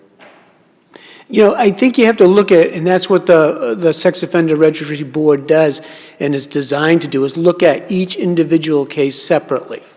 And just because someone, and you look at what their current level of risk and danger is, regardless of the type of crime, such as if someone contacts a juvenile on internet and then goes to meet that juvenile and is stopped and arrested at that point, is that as bad as an aggravated rape? But it's still someone who could be a level 3. And again, I think in this case, he hasn't reached a level of aggravated rape, but he's reached a level where the danger of him committing a possible contact sex offense has risen to a level where he should be a level 3. And I think that's really the answer. It's individual cases. I think when you start But looking I at... have to say, that leaves me cold. I mean, you say we have to look at each individual case. Okay, yeah, you have to look at the individual facts. But Judge Hodgens' question is, don't you have to look at the broader picture? Who's in level, I mean, that's what you're doing. Who's a level 3? Who's a level 2? Level 3s, aggravated rapists, et cetera. Is this guy there? There has to be some sort of concept of what gets you to level 3, and we know what it is, right? High risk of dangerousness. Right. And that's where we are with this individual, and that he could commit a contact sex offense.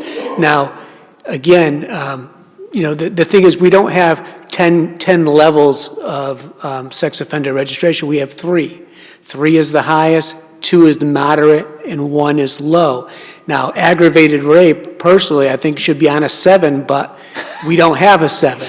So, you know, 3 can cover a lot of ground in the sense that comes down to how dangerous the individual is and what the danger or what harm they will cause if they do commit the sex offense that they would likely commit.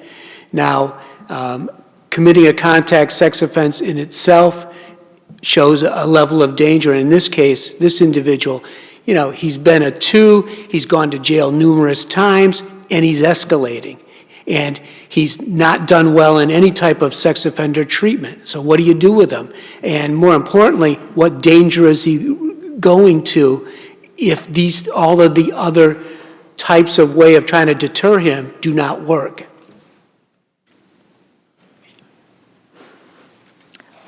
Thank you both very much for your argument. We'll take the case under advisement. And in fact, now we're at the point where we're going to be taking our morning recess.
Thank you very much. Okay, so we have two cases back-to-back with the same counsel, but they've been separated for briefing and argument. So the first case is 2023-0262, Joseph Verna and others versus Edward Harrington and others.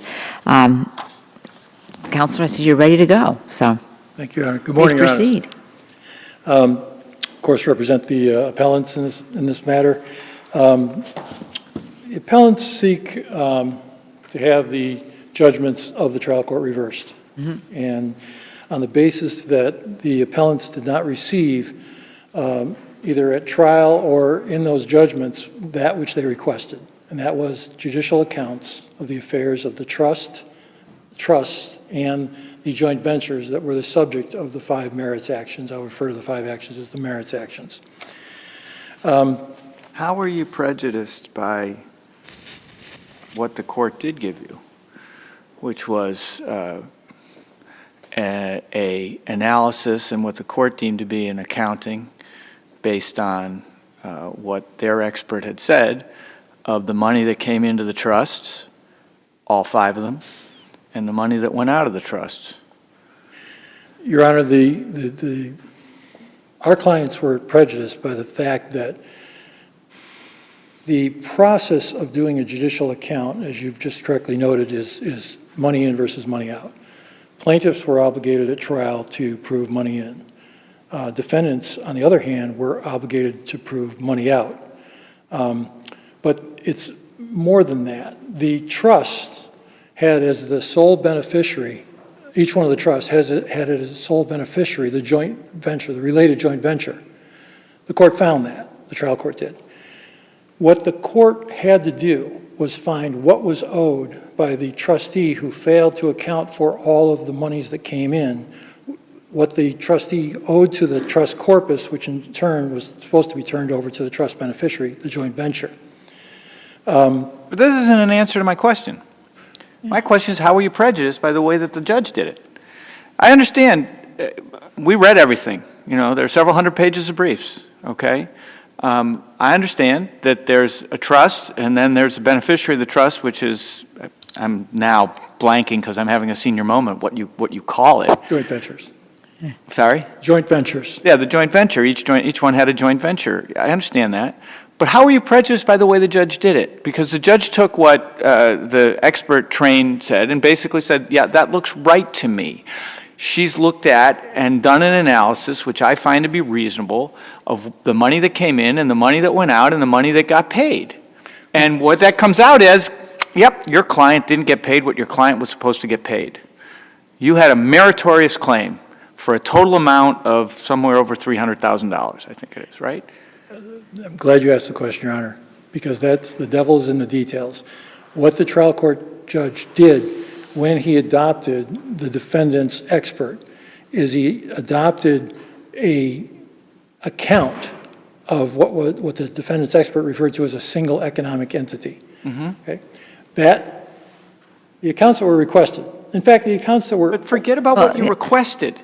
You're not answering the question of how you were prejudiced by the way that the judge went about answering your question. You answered the question, you asked the question with respect to 5 separate trusts, which had 5 separate joint ventures. I understand that. But how were you prejudiced by the conclusion, look, they were treated as a single entity. We're going to answer this as a practical matter because he used money from this one to pay this one. So we're going to look at it all, and we're going to figure out how much money went in, how much money came out, and how much money was paid to your client. The prejudice, Your Honor, is in part the evidence presented by defendant's expert and the court's adoption of that report as a proper account. And in particular, numerous examples, I'll cite a few, just to explain where the prejudice arises. The defendant's obligation to prove money's out required that evidence or that claim or that proof be supported by books and records. In many instances. Why? Where does it say that? What case do you cite for that proposition? I believe it's Marcus versus Marcus. And that case holds that the judge committed error here in relying on an expert who didn't rely specifically on books and records for a particular year. She did rely on books and records, didn't she?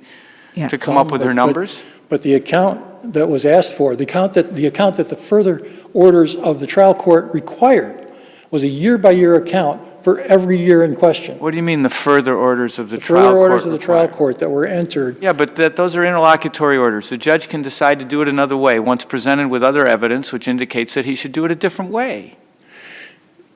back to your question then, Your Honor. But this is important, okay? Of course. You know, because, like I said, there's a lot of material here, and we're trying to find our way through it.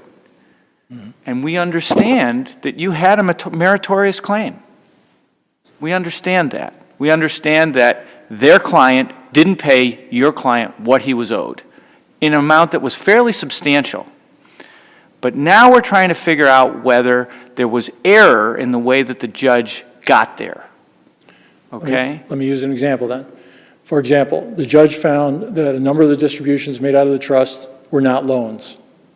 Right. If they were Okay. loans, and the evidence presented at trial was overwhelming that they were loans, and the justifications that the trial court judge tried So to that's use- a clear error argument. clear argument, clear The argument. judge committed clear error because the evidence was overwhelming that Correct. these were loans and should have been treated as loans. But the judge found it differently. He said, you know what? There's actually no evidence that these are loans other than the fact that they were called loans.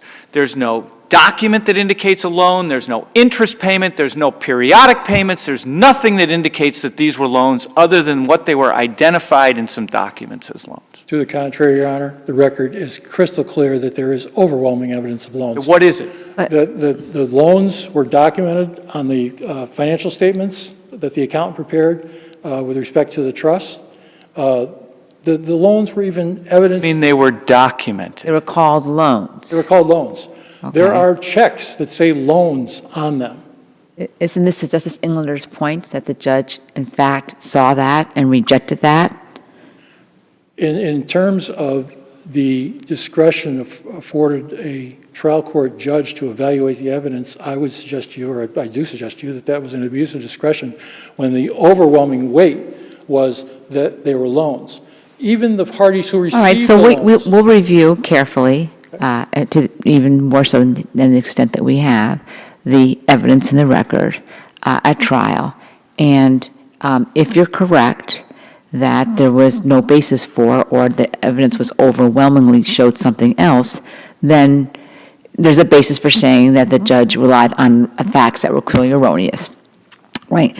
But if it's something that the judge can evaluate, and I think here we're really talking about the credibility of the experts and how they viewed these documents, right? The judge then has the authority to determine who is giving him the most plausible explanation, correct? Your Honor, one of the plausible explanations that Judge Davis offered was that Mr. French was trying to engage in tax avoidance. That's not a plausible explanation. That's an abuse of discretion, even to suggest that that is why these You have are a case that loans. says that? It seems like a very plausible explanation to me. If it is in fact what was going on, then that's what the judge should find. And if it turns out that what the judge finds is that they were committing a crime, then there might be some other problem with that. There were financial statements by the companies, the French family-owned companies, that indicate, prepared by the same accountant that handled the trust accountings, not the expert witness, but the Mr. Woolley. yes, thank you, Mr. William Woolley. He prepared the financial statements of, for example, Camp Bow Wow, SNMG DGC Corp., Maplegate Country Club. Those loans, those same loans, in the same amounts, are referenced on those financial statements that were signed off on by Mr. French in the case of Maplegate Country Club, in the case of Sally Winters, in the case of Camp Bow Wow. But what about what the judge says where he says, there's no indication of a payment stream, there's no indication of a loan document? Intrafamily loans are rarely ever booked in terms of payments, and they are taken off the books someday. There was no interest rate assigned. They were just simply carried as demand notes. You don't need a promissory note. You don't even need a security interest for an intrafamily loan, but they were loans. The point being, Your Honor, and back to your prejudice question, that money, the trustees did not have the authority to make loans. Assume for a minute that the loans were made. That money was not accounted for by the trustee. The trustee owes that money back to the trust corpus, and he owes it back with interest. And this is another thing in terms of the prejudice to our clients. You take a look at any trust accounting. If a trustee is found, and in fact this trustee in particular. Why wouldn't it be within the discretion of someone doing an accounting to simply treat what's called a loan as a distribution to that entity, to Mr. French? Because the trustee did not have the authority under the trust document to do that. I don't understand that point. He didn't have. He was making distributions to everybody, including your client, with your client, as found by the court, with your client's agreement for 20-something years. So why couldn't he also make a distribution to himself, since he had an 87.5% interest in taking those distributions? My client accepted distributions from Mr. French, but my client also requested accountings because he knew he was being shorted. You're not answering my question, counsel. Why couldn't it be treated as a distribution from the trust to him? And if it were treated as a distribution from the trust to him, that actually inures to the benefit of your client. That assumes that my client is receiving what he's entitled to receive, because It doesn't. It assumes that that's part of the calculation for determining whether your client is receiving what he should be receiving. But the part that he wasn't receiving was being given to people that they weren't entitled to receive it. Your client didn't care, nor does anybody else who got it. It went to French. It's a distribution to French or his interests, falls in the 87.5%. Your client gets 12.5%. And isn't that what his expert essentially did with all these payouts that went out? It said basically, look, that didn't go to you, so that money went out. That was a distribution to French. So now, looking at this, I can evaluate how much should have gone to your client, the 12.5%. If you assume that the calculation of the net income at the trust level was correct, it's the defendant's expert. There were years in the Silver Maple action, one year in particular, where there were absolutely no books and records. There was absolutely nothing. There was an agreement between plaintiff's expert and defendant's expert as to the gross money in. There were absolutely no books and records. Okay, but again, that sounds to me like a clear error argument. In other words, that sounds to me like the following. The expert assigned a value to the money that came in. We think it was wrong. The judge accepted the amount that the trust's expert assigned, and it was clear error for the judge to accept that amount. Is that your argument? That's in part my argument, yes, Your Honor. And again, help me now. Let me because if you're going to make a clear error argument, then we need to understand what is the evidence that was before the court from which he made clear error. Let me clarify one of the statements you made, Your Honor. You said money in. The two experts were very close on money in, at least insofar as they agreed on. I thought just a minute and a half ago you said to me, that assumes that they got the amount that came in correct. Now you're telling me, well, it looks like they did. No, Your Honor, I did not say that. What I said is that the money in was fairly close by both experts. The money out is where the problem is, and the money out of the trust. And as a result, the money that should have been paid to my clients with respect to their 12.5% joint venture interest was wrong. You've got to go money in, money out, net 12.5%. I'm with you on that. And the So problem, the real dispute is just the amount, you're still that you maintain that the amount is in error. And then, of course, your point would be that you are owed more money. Let me give you the most egregious example.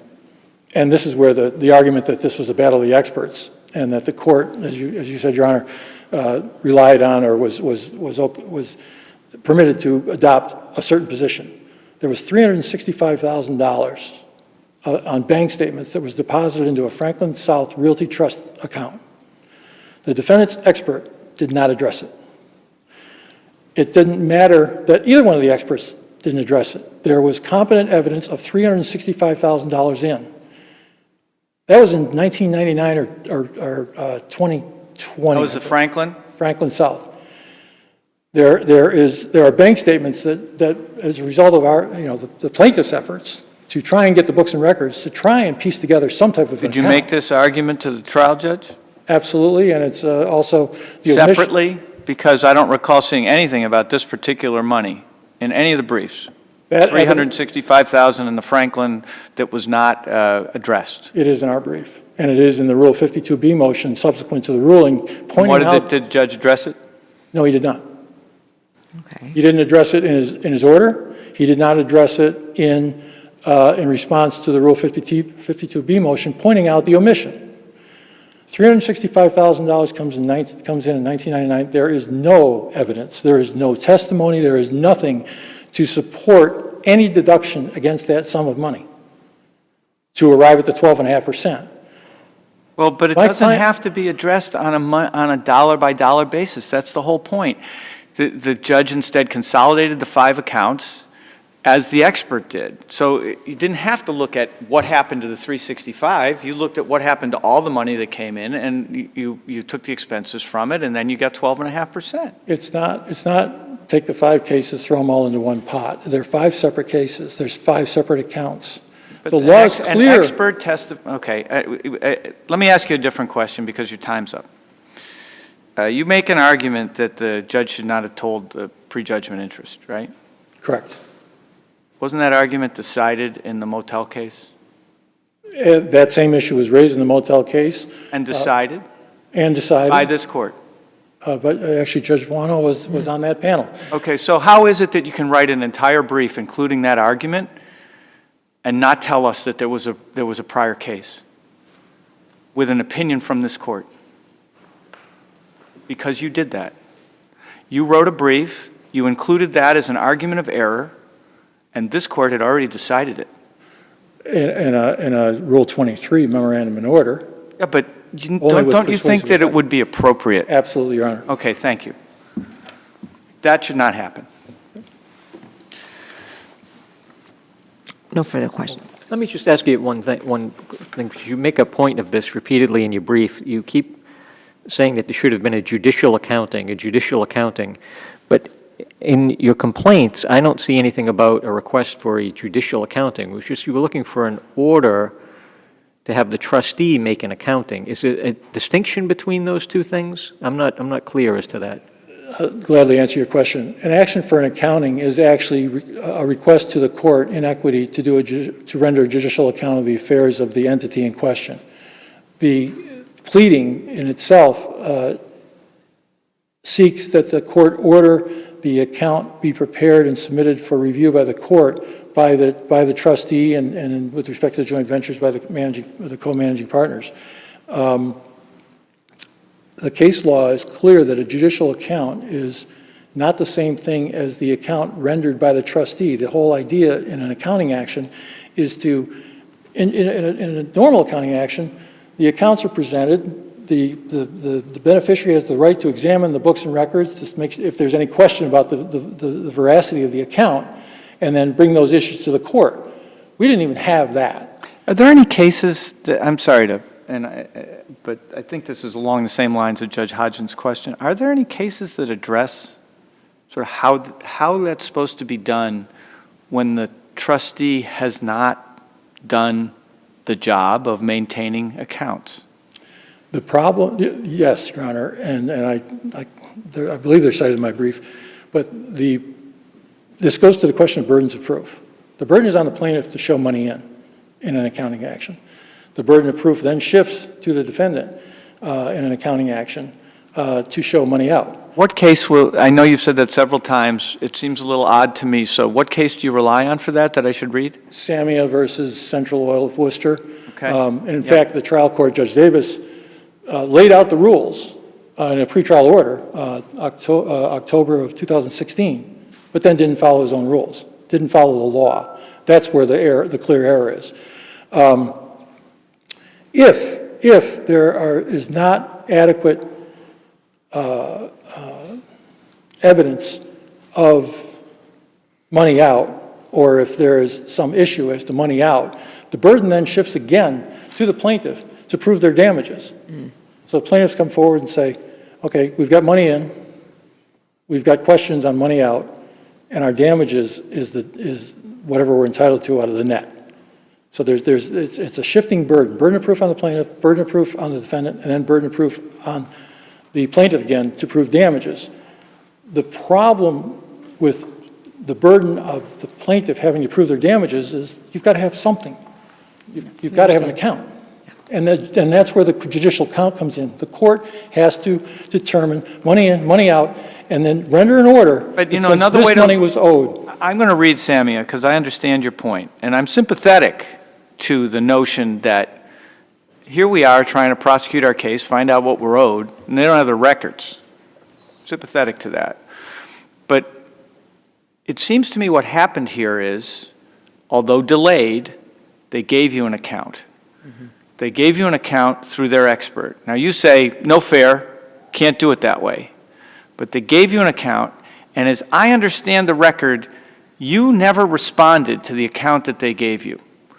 Am I right about that? No, you're not, Your Honor. I cross-examined the defendant's expert over many hours and pointed out the fact that she did not have any records to support the expenses that she was claiming as a credit in her But you account. didn't respond with expert testimony of your own with respect to that account. I didn't need any expert testimony, Your Honor. I can question and put on the record and demonstrate that the accountant, the defendant's expert, did not have the records to support those expenses that she took credit, she was trying to take credit for. The trial court judge adopted that report. That report was defective. If I see an expense that's recurring in the years 2012, I'm sorry, recurring in the years 2018, 19, 20, and 21, are you saying that an expert could not infer that recurring expense was also incurred in 2016, 17? And are you saying that the judge couldn't credit the testimony of the expert, that was reasonable to infer that expense was incurred in those years in which there were no books? Your Honor, Marcus versus Marcus makes clear that a trustee or a fiduciary that fails to maintain records suffers the loss. I don't know what that... Your answer is no. Your answer is that... Answer is no. The answer is no. His answer is no. Why would that be a good rule? If It's if an it appears SJC to be decision. counterfactual, why would it be a good rule? Because of the fiduciary duties, the sanctity of fiduciary duties to maintain records when you are holding someone else's funds. Okay, Right. all right. Okay. Good. Thank you, Your Honor. Thank you very much. All right, so we went a bit over in that last argument, and we'll make sure that you have time to address everything accordingly.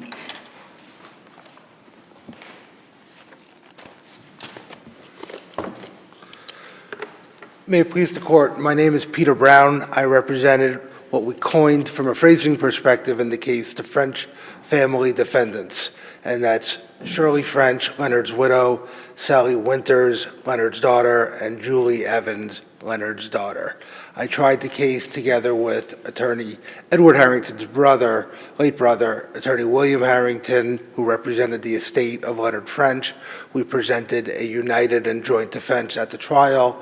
Attorney Edward Harrington and I presented a joint response in the Motel Realty appeal, and we're doing the same today. I'm going to address the merits case of 262, and Attorney Harrington is going to argue the consolidated contempt cases of 264. Your Honors, in 2021, the trial court determined and awarded the plaintiffs their unpaid distributions that they were rightly owed. The court properly rejected plaintiffs' effort to transform their complaints and the litigation into something that it was not. The court rejected the plaintiffs' effort to collect millions of dollars from the defendants and to provide to plaintiffs' counsel an unjustified and baseless windfall legal fee award. That was the same approach that Judge Davis took in the Motel Realty case that was affirmed by this court. As a result, I would like to start my argument today, if acceptable to the What panel. evidence was before the judge in the motel realty case on the subject of money in, money out? Was it the same experts? Was there an expert opinion from Train in the No. motel case? No, Your Honors. Train did not come until later. Motel Realty was a singular transaction case. It was the sale of Milford Hospital. Some of the property was owned by this Motel Realty Trust. Some of the property was owned by that Franklin South Realty Trust. But because it was a singular transaction, and there was a bunch of arguments about whether Mr. Verna had an actual interest at all, and they were dealing with statute of limitations, they dealt with that case as what they called the bellwether case, hoping that the remainders would then be. But there was, what I hear you saying. There was no because expert. it was a single, and it was a single piece of property, single sale, there wasn't as much difficulty on determining money in, money out? They had some fact disputes that they had to go and resolve, but neither party had an expert in the motel realty case. I think I came into the case a couple of years later, Your Honors, but I think in that case there was a lot of information that there wasn't much dispute about the money in, money out. There was some extension payments, and there was dispute about whether or not Mr. French actually had paid Mr. Verna, but it wasn't a true accounting dispute case. That really came in the balance ones. Ms. Train was retained by the law firm that represented them right before me. She got brought in roughly 2016. Judge Davis issued his order in December 16, and he's like, "This is it. I want to see the accountings. You have a final deadline," and he gave it to March, I believe, 3rd of 2017, and that was the first Kim Train report, which gave the detailed accounting of the 5 entities that were the subject. But wasn't the motel trial after 2017? No, the trial was in 2017 before Leonard died. So the chronology was. Okay, I got it. That's fine. Okay. So if I could just briefly go through motel realty, and then I'll move on to some of the other issues in the appeal. If this panel were to go and follow motel realty in terms of some of the arguments and themes that have been brought forward in this brief, it would only leave 4 other arguments on appeal for this panel to deal with, and I'll just briefly mention what those 4 are and then come back to them. 1 is the crediting of the expenses. 2 is the loan issue. 3 is Shirley French's personal liability. And 4th is that title issue in the Park case about whether or not there was full ownership of the entirety of the property sold. Everything else is the same exact argument, the same exact things that were presented in motel and that were heard and decided.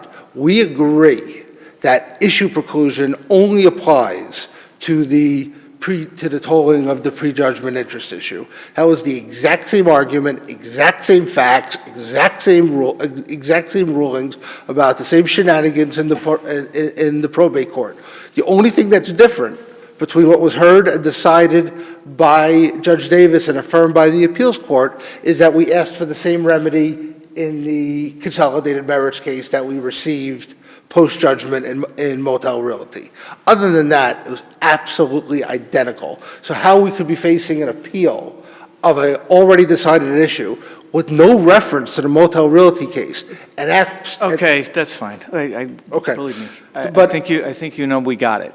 Let's go to, I think, the core of this appeal, which is his argument to the effect that the way that the judge accounted, performed his job to decide the claim for an accounting.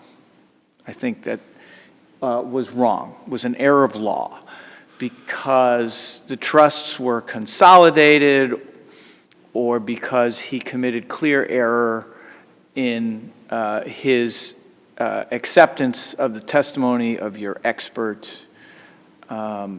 So what do you say to that? Sure. I think the answer to Your Honor's questions that you heard from the appellant was conflating different things. The first part was whether or not there was legal error in the analytical framework of applying the Salmia standard and going about doing the accountings in the way that he did. That was part one. Part two, then you get into the expert analysis in the documents about how you credit the expenses, what comes in as money in, what doesn't come in as money out. Those are the four issues that I just mentioned that I'll go dig in on. On that first part, that's what we dealt with in Motel Realty. It was the whole issue of the fact that these were joint ventures in paper only. There was never any bank accounts. There was never ever a dollar in. Judge Davis did in this case exactly what they did in Motel Realty, and it's the exact argument that was being asked for reversal, and this court rejected it. I went through the brief numerous times. I've lived with this case for 5 years. Your Honor asked, where's the prejudice? The math doesn't change. It's money in, it's money out. You're going to go and evaluate the evidence. It's net income. Then take 12.5% of it. And did he get it or did he not get it? So whether or not... What about that $365,000 that counsel mentioned? Your Honor, I honestly have no idea. That was kind of news to me. I too did not really read it in the brief. He says it was raised specifically in the request to, in the post-trial motions to amend. I don't believe that's accurate. I mean, we have we have arguments thrown out all over the place. I can say a few things that I'd like to point the court to. Particular pieces of evidence in the record that I think will be very helpful. One of the most important documents in the case, I think there were probably about 10 major exhibits out of the tens of thousands of pages that Judge Davis had and that you had. One is something that we showed during opening argument and that we used all throughout Ms. Train's testimony for several days during the trial.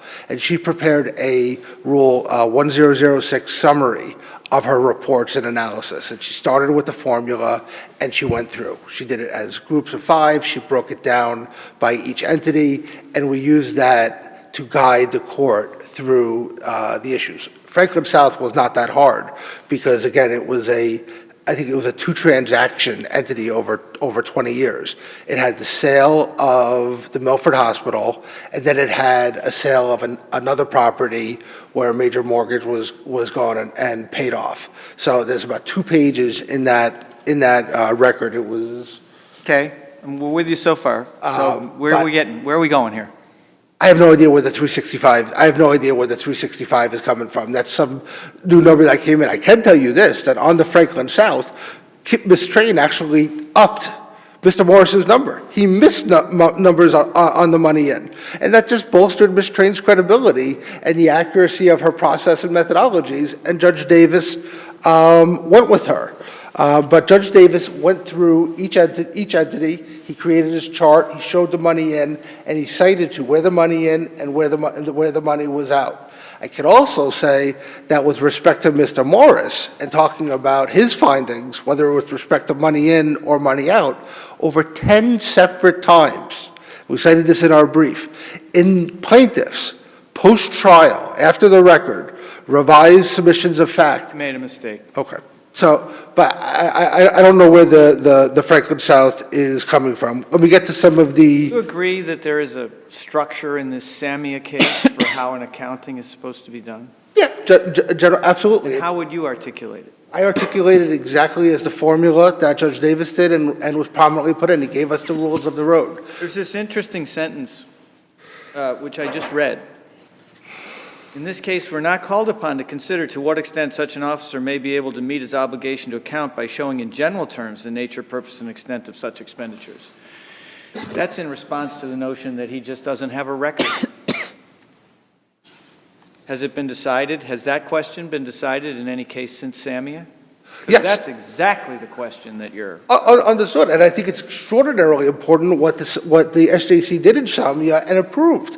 And in that case, it went, and there's a particular section in our brief that's addressed on this exact issue of how do you go and prove how does the defendant meet their... You don't have any books. Your client didn't do a very good job. Mm-hmm. You don't have any books. Yep. All right, so now, how do you prove what it should be? And what do you say? Because it looks to me like they've reserved the exact question in Samia, but you're about to tell me that in Samia they said something really helpful to you. They did.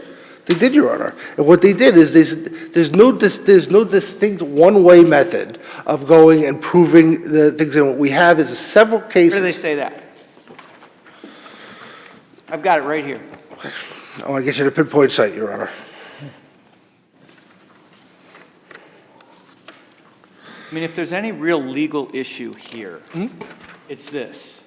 Agreed. Your client failed in his fiduciary duty to maintain accounts and chose to provide the defense eventually of saying, here's what the answer we think really is. And the judge decided that that sounded reasonable, particularly in light of the fact that the other side was not offering something to the contrary. So what does Samia say on that? So in Samia case at pages, I believe it was 131, footnote 11, we have said that they gave several examples where they said expenses may be viewed and credited as customarily reasonable. Wait a second. Or approximately in a stated amount. So we. Page 1. I'm going to try and pull it up. I'm looking at the brief, Your Honor, but I'm going to. Page 131 starts the Remington Arms decision. I believe it was note 11. 120, oh boy. This is great. There are 2 footnote 1s. No, I'm trying to pull up a copy of the, well,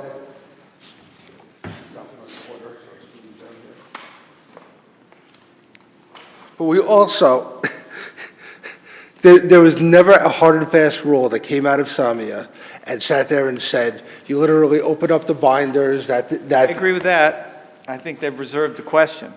and That's why I'm asking you. Right, Is so there that- any other law out there that tells us how the court's supposed to do that? Yes. Because it seems to me that there's an argument being made that the judge erred as a matter of law in accepting the way that you argued you could do it. Correct. Are there any cases out there that tell us Yes. what? Yeah. Well, we cited Chopolis v. Chopolis, 294 Mass 327. 1936, quote, "It is obvious that an accounting can be satisfied only by putting the beneficiary into possession of information as to just what sums have been received, and with some particularity disclosing the amount of disbursements when they were made and to whom." We also cited cases. I believe it was Tuca. It was also there was a couple of others where the defendants could not meet their burden. And they had no documents, they had no information, they had no explanation, they had no experts, they couldn't go and proffer anything. One of the huge battles in this case, and why we got stuck in probate court for years and everything else, is the plaintiffs yelling and screaming, you had to have your records perfectly. Because you didn't give us all the information, we're allowed to go back 25 years. It doesn't matter if we received 80% of what we were supposed to owe and everything else. Because your documents aren't lined up, because you did not meet your fiduciary duties, there's equitable tolling, we're going all the way back. And unless you have all of the papers at all of the time, the court cannot look at anything else. The court can't look at the fact that there's a mortgage on the property that's recorded at the registry of deeds, and there was never a foreclosure, and there's a document showing it was later paid off. Suppose we reject that. I mean, you know, arguing from the extremes doesn't help us sort of resolve where we... Sure. But let me help the court, because this book of records argument, it's words. What did the judge... Well, wait a minute, though, because I'm somewhat sympathetic to the plaintiff's argument here, because as I understand it, there were no records at all for the Power Trust, no records at all for Silver Maple Associates, no records at all for Norwood Park South 6, no records at all for Norwood Park South 4, and there were missing records for Silver Maple Trust, missing records for Norwood Park South the 6th, and missing records for Norwood Park South 4. So I can understand why someone might be a little upset about that, and I just want to make sure I understand your argument. Your argument is that notwithstanding what was completely missing or what was partially provided, there was enough there for an expert, an accounting expert, to come in and reconstruct what had gone on during this entire period for the judge to make a decision. Is that a fair? It's not, Your Honor. Okay. And because what got conflated in that premise of the question is the joint ventures, which never had a document. They existed on paper only. So there was never anything there, ever. They never had a bank account, they didn't file some Okay, tax but there were returns. documents, partial documents with respect to each of the trusts. This is what you're saying, right? So they were not just partial documents, they were substantial documents. So I just want to make sure the court doesn't have an erroneous view of what got presented. Did Ms. Train have to come in and organize stuff and plug some holes, particularly in the early years? Absolutely. But there was a lot of information out there. What's admitted in evidence is Mr. Verna's own check register, showing the money in and his own receipt of distribution. But why isn't the answer to Justice Hodgson's questions yes instead of no? Because, two reasons. Number one, if you accept a couple of early years on Silver Maple, we had everything. We had all the bank statements, all the records, all that, all of that stuff. It was all there for trial. No prejudice, nothing. They had everything. Oh, that's for the next case, no prejudice. Because if you had all those documents, you sure as hell didn't give them to them when they asked for them or when you were ordered to give them. But now you're saying by the time you got to trial, Yes. you had almost everything for the trusts. Exactly. And I think what's very important for the court is the train expense index. It was an extraordinarily important piece of evidence. And it's in volume 4, and it starts at page 912. And this was the 3 cuts of the expense information for every single expense out of all 5 trusts, and had citations to the documentary evidence included all throughout trial. So, Justice Hodgens, I just want to be clear. And by the time of trial, it was produced in 2017, we went to trial in 2021. It was produced before Train prepared her report. Correct. So, over a continuum. Yeah, to the point before she and prepared. what we admitted to, and you'll hear about it in the next case, a lot of stuff got put together through third-party subpoenas to the trust entities. The other thing I did want to add. I'm still not understanding the answer to his question, which is, even despite the, what's called the delayed disclosure, or the trust didn't have the information in the first place, I thought that Justice Hodgens was asking you directly whether or not your position is that there was still sufficient evidence based on what the expert could put together to justify the judge's, or to support the judge's decision. Yes. And you said, initially you said no. Well, I'm sorry, I was trying to get at the premise of the question, so I apologize, I wasn't listening all the way through. Yes. Okay. There was, not only was there ample evidence under the legal standard, we went above and beyond. We accorded for every single penny. Now I understand now. And I it's- think. and- Do you and- understand? and Okay. it's- You and it's all- got it before I did. Okay, all right. There's a difference between answering a question no and answering a question yes. So it's right. helpful. Okay, so You're- we're above, we've almost the same amount of time beyond as we went with respect to your mother here. So I'm just going to see if we have any further questions, and I don't see any, no. So you can rest on your brief. My apologies. Very thorough briefs on both sides, and now we'll move to the next case, which I'm going to officially call for the record.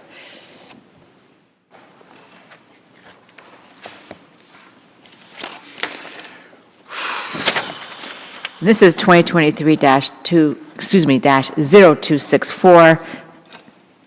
Same parties, Joseph Verna versus Edward Harrington and others. Okay. Morning. Morning again. Actually, good afternoon. Afternoon, Your Honors.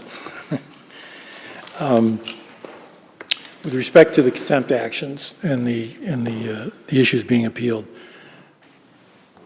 and obviously, you know, you're very familiar with what went on now with at the merits trials. One of the things that, I don't know that I referenced it in my brief, but one of the things that Judge Davis made clear at the merits trials was we're not going to talk about the contempts. We're not going to talk about the contempts. Those are separate matters, and we're not going to get into those issues until we Okay. get to the contempts. That's important, Yeah. because the problem with how the contempts were handled right from the get-go, but the ultimate problem was Justice Davis is limiting the evidentiary hearing to 2 hours, but more importantly, limiting it to 2 issues. One, were the books and records produced? 2, if so, or if they weren't, if so, what were the damages to the plaintiffs? Okay, explain, so I'm fine with you, you've raised, I think, 7 issues. And I'm fine with you starting where you are, because it seems to me that maybe this is the core of what you're complaining about. But can you please, as you make your arguments, bring them back to what you want? In other words, what did the judge do wrong? And what should the relief be as a result? Because when you talk about him giving you 2 hours, the problem, I'm just going to tell you, I don't think you can possibly win it, because, I don't know how my colleagues feel, but you haven't told me what you would have done differently had you been given more time, and therefore I can't see how you can win such an argument. However, when you talk about what you're about to go to now, which is, this is what I think they should have done, and he limited our ability to talk about it, and so our harm was X. Now, help me. Take me through that. Thank you, Your Honor, for that question. The problem was we were not allowed to prove that the defendants, the contempt defendants, had failed to render the accounts that they had been ordered to render. Okay, so Plain and simple. you read the judge's order, I think it's the second order, maybe the further order, as having a mandatory component, Yes. right? You're required to provide us with an account by a certain time, because that's what the law requires you to do. And, Your Honor, taking that... Did you raise this question with Judge Davis? Did you say to him, your order limiting the hearing in this fashion is in error because our contempt complaint encompasses a broader contempt than you're allowing us to talk about? I believe we did there were, again, Rule 52B motions filed subsequent to that evidentiary hearing in response to the award. We actually put on evidence of the damages, and then we were asked to revise those, put on evidence of the damages of... in which you included all of Mr. Morris's time, right?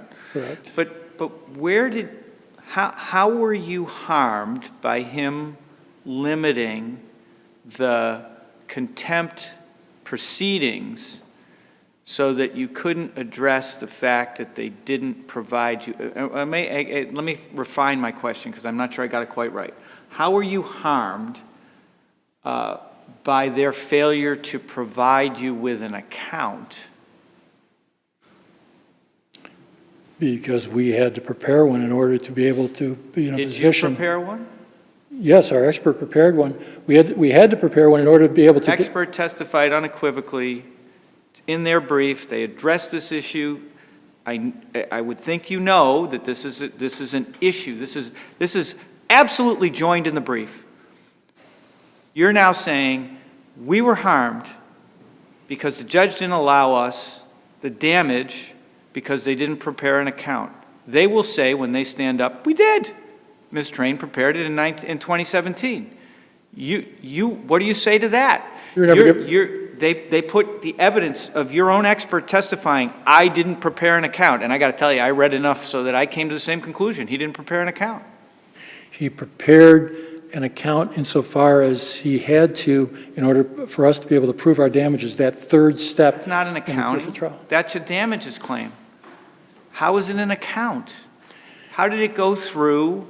At least respond to what they say and say, no, actually, this is the way the account should have read, and this is how much we lost.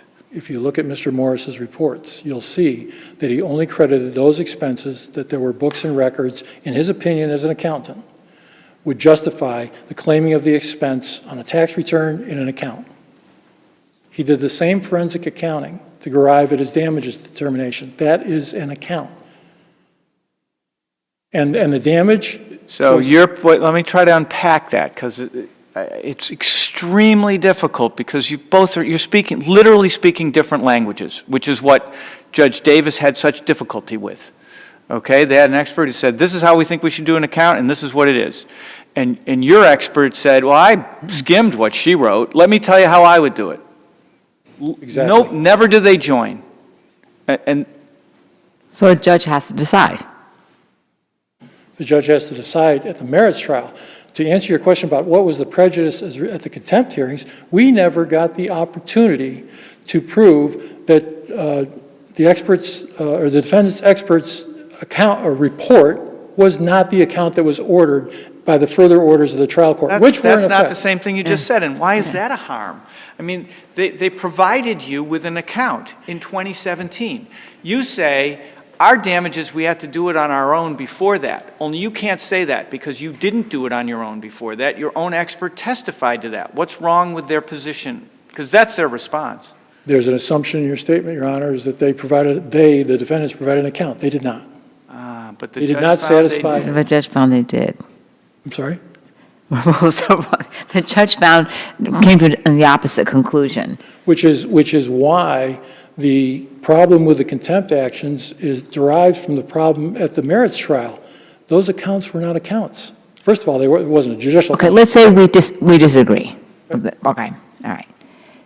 You still have other issues. For example, one of your points is that you shouldn't have been given just a 2-hour limitation with respect to you. The 2-hour, I agree with the Justice. I'm not going to win on a 2-hour argument. All right. But I am going to argue there are other issues. Justice Broussard dispensing with or refusing to schedule a trial on the second complaint for contempt. Justice Davis assuming... How were you harmed by that?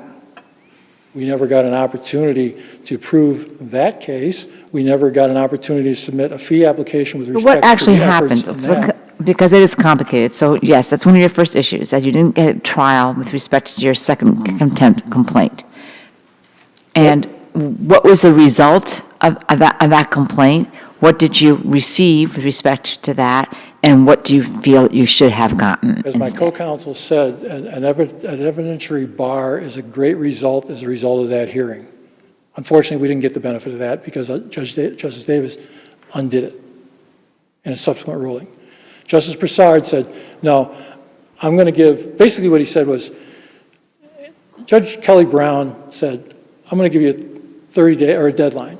They didn't do it. We filed the first complaint for contempt. She said, all right, I'm going to give you a second deadline, October 28th, 2014. They didn't do it. On that second contempt for complaint, we requested a hearing, and Justice Broussard said, I'm not going to try this. If you want to try the merits and the contempts right now, we'll do that. And I said, no, we're here on the contempts. And what Justice Broussard said is, well, I'm not going to try this. I'm going to deny your application for attorney's fees, which related to the first complaint for contempt. Well, why is that an abuse of discretion? You did have this other big case, these other cases pending at the same time, right? So his point was, I'm not going to try this one small part of this contempt right now.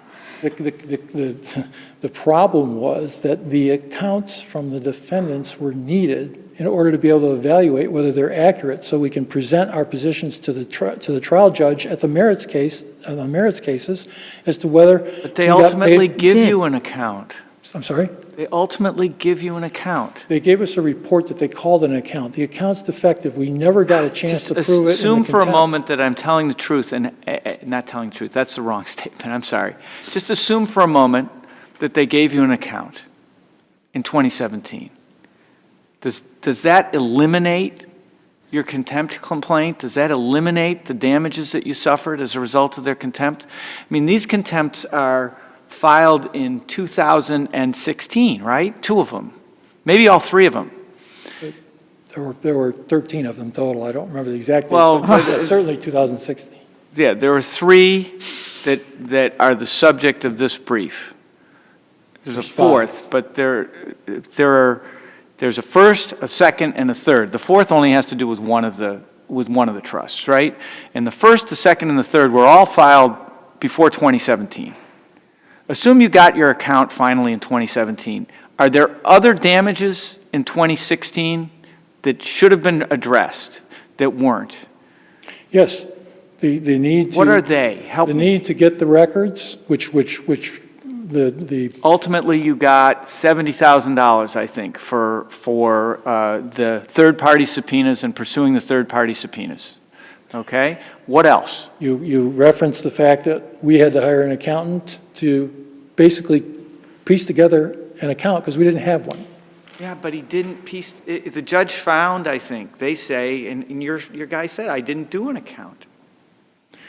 He didn't, no, Do he with didn't say that. He said he You didn't. hired an expert, okay? Hold on, help me. Yeah. You hired an expert because they hadn't given you an account. What should those be damages for contempt? Absolutely, Your Honor, and it's my expert didn't say he didn't do an account. Well, I never said that my client, or my expert never did an account. He didn't look at Ms. Train's account. He actually assisted me in my cross-examination of Ms. Train to say, no, that's not right. You can't do cadence accounting to justify expenses for a year just because the expenses were there in 2003. So you should have received the cost of your expert, is what you're saying. And we should have received the cost for the first, second, third, and fourth complaints for contempt in terms of prosecuting those, preparing the. We never got. It was never entertained by. What costs were those other than Legal fees, preparing an expert and your own fees? preparing the complaints themselves, appearing at the show Those are cause fees, those are fees, we're paying the complaints, those are fees, hearing. Yes, okay? that's what I was referring to. Yes. All right, so fees and the cost of the Legal- expert, and what else? That's pretty much That's it, it. I mean, okay. that's a lot of money, but yes, we never were, those issues were never considered. Well, weren't all those fees included in your original request at the end of the third contempt? All those fees, totaling $179,000. We never submitted a fee application when we filed the third complaint for contempt. They were submitted as part of the evidentiary hearing in terms of one of the submissions because we were asked to itemize Okay, our but, damages. You know, I'm sorry. This is really complicated. Mm-hmm. You have a meritorious complaint, okay? Help me. I'm trying, All Your right? Honor. I'm trying. Instead of saying, we never did this, I saw a document yesterday that came from you folks that says, I think, $179,000. My question is, does that include all the fees for all the contempt complaints? Yes or no? No, Okay, why not? What's missing? because that was a revised version. No, not the revised one. I the- saw the first one. I stand corrected then. If it was the first one, then yes, it did. Okay, thank you, that's helpful. So the total universe we're talking about, before it was cut down at the request of the judge, was about $180,000 in fees for pursuing 1, 2, and 3. I'd have to look to confirm, Your Honor, that 1 and 2 were in there because we were told we could not pursue fee applications because the fee applications have been denied by Justice That was Versailles. exactly my question, so you don't know. I don't know off the top of my head, Your Honor. Okay. Because I think it's, I mean, And the amount for the expert is set forth?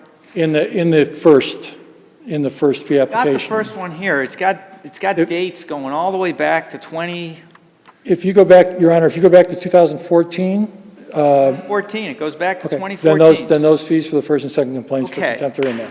All Then they right, are. so That's what- that's the sum total of what you say you were cost in That's- fees. And also, I think this includes Morris's bills. I believe it does, yes. Okay. Okay. All right, so that's helpful. So here, I mean, there may be something's missing, but we're going to operate now. So you say all of this was caused by their contempt. Yes, Your Honor. Okay.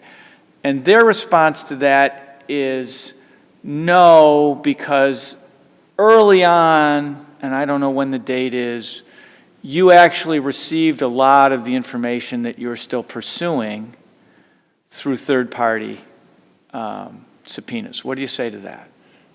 obtaining a pile of documents does not put us in a position to prove our damages at trial, nor does it put the trial court in a position to evaluate an account.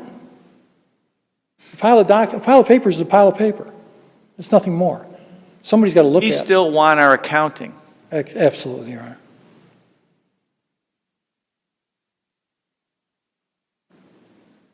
Right.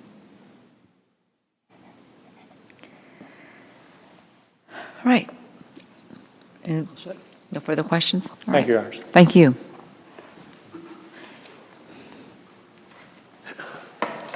Good afternoon. Good afternoon. My name's Edward P. Harrington. I'm the SPR of the French Estate. I'll be arguing in opposition. You are the inheritor of this mess. I am, yeah. I'm going to blame my late brother for that. We asked the court to uphold. I don't think it's your brother's fault either. No, not at all. The contempt order, as the trial court applied the correct law and exercised what I would suggest reasonable discretion in the manner and the timing that he came to, as the court indicated, $71,000 on the four. Well, what the judge did, which I think you're going to need to address at some point in your argument, is the judge took his fees and he cut them by 80%. He did. And I have to say, looking at this record, as someone who did a fair amount of civil litigation, I'm troubled by how hard it would be for them to do what they had to do when they had no help. In other words, they say at the beginning, we don't have the accounts. Turns out that they were right. Their client was being shortchanged, at least according to the judgment of the court. And they say, please get us the information, and you folks were ordered to give the information, and you didn't give the information, and then there's a further order, and that further order does say, prepare an account. It has a mandatory component, which I find kind of interesting, because most orders don't have a mandatory component like that to them. They're don't do X. This one is do X, okay? And that doesn't get done for another 2 years. So in the meantime, what are they supposed to do? That's correct, Your Honor. I would clarify the 4 complaints for the subject matter of the contempt. They were very detailed complaints. And very early on, the first hearing on the first contempt, and there was September 30th, 2014, very, very early. And these are discovery contempt matters. These are discovery matters. Co-counsel for my brother on the record, and it's part of the record, indicated that all 6 cases would be worth around $250,000. Second contempt hearing before Judge Broussard in December 2014. Now it's $1.3 million, because now they have that further order. The defendant's standpoint, that further order was unilaterally changed. It added a monetary component. It was not signed or even looked at by then counsel, and that was unobjected to on the record. Right. All that being said It is, was entered. clearly, And it the wasn't defendants fixed. and the appellees have agreed that Mr. French was late, was tardy in producing the records and producing the accounts. However, the I court... want to listen. I don't want to interrupt you now, but I do want to remember before you leave, can somebody please explain, it's got to be you, what happened to this $250 a day sanction, which appears to have just disappeared? But anyway, keep going. Well, I'll address that, Your Honor. That was there, I would say, within the broad discretion and the flexibility that trial court has. And it's very important to remember that Judge Davis not only was the trial court, it was jury-waived trial, and the contempt was put on the back burner. And I think the most important hearing was in 2016, October and December 2016. At that point, he said, enough is enough. March 3rd is the drop-dead date. You're going to have to produce all the stuff. It was clear in the record that plaintiff's counsel had, through third-party action, had gotten most of the records at that time, and they thought their case was getting better.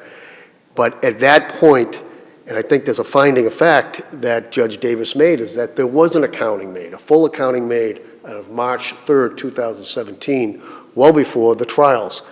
Plaintiff counsel has never alleged that he was prejudiced with his merits cause of action, the direct cause of action that he had. That's never been intimated. Was French and the French family delayed in getting the records? Absolutely, and that's clear. We conceded that during the contempt trial. Judge Davis asked us. In part of our brief, we argued that plaintiff's counsel wasn't ready even to try the contempt matter, had no witnesses, just had a pile of documents. Judge Davis, if you read the transcript, was very frustrated. We said, listen, we concede. There are certain source documentation, is what he was saying. There are certain source documentation that they had to get. They had the legal fees and bring the contempt actions. We conceded that.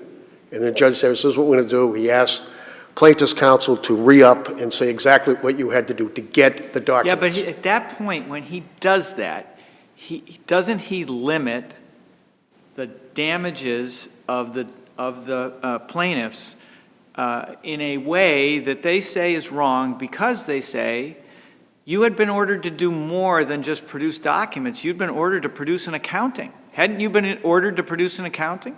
Correct. Okay, and they say, and we should get damages in contempt for the failure to produce an accounting.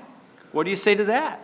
Well, I think Judge Davis found they did produce an accounting as of March 3rd. So then shouldn't they get the damages up to that point if they're reasonable? They're reasonable costs of responding to the fact that they had not gotten an accounting that had been ordered, I think, years before.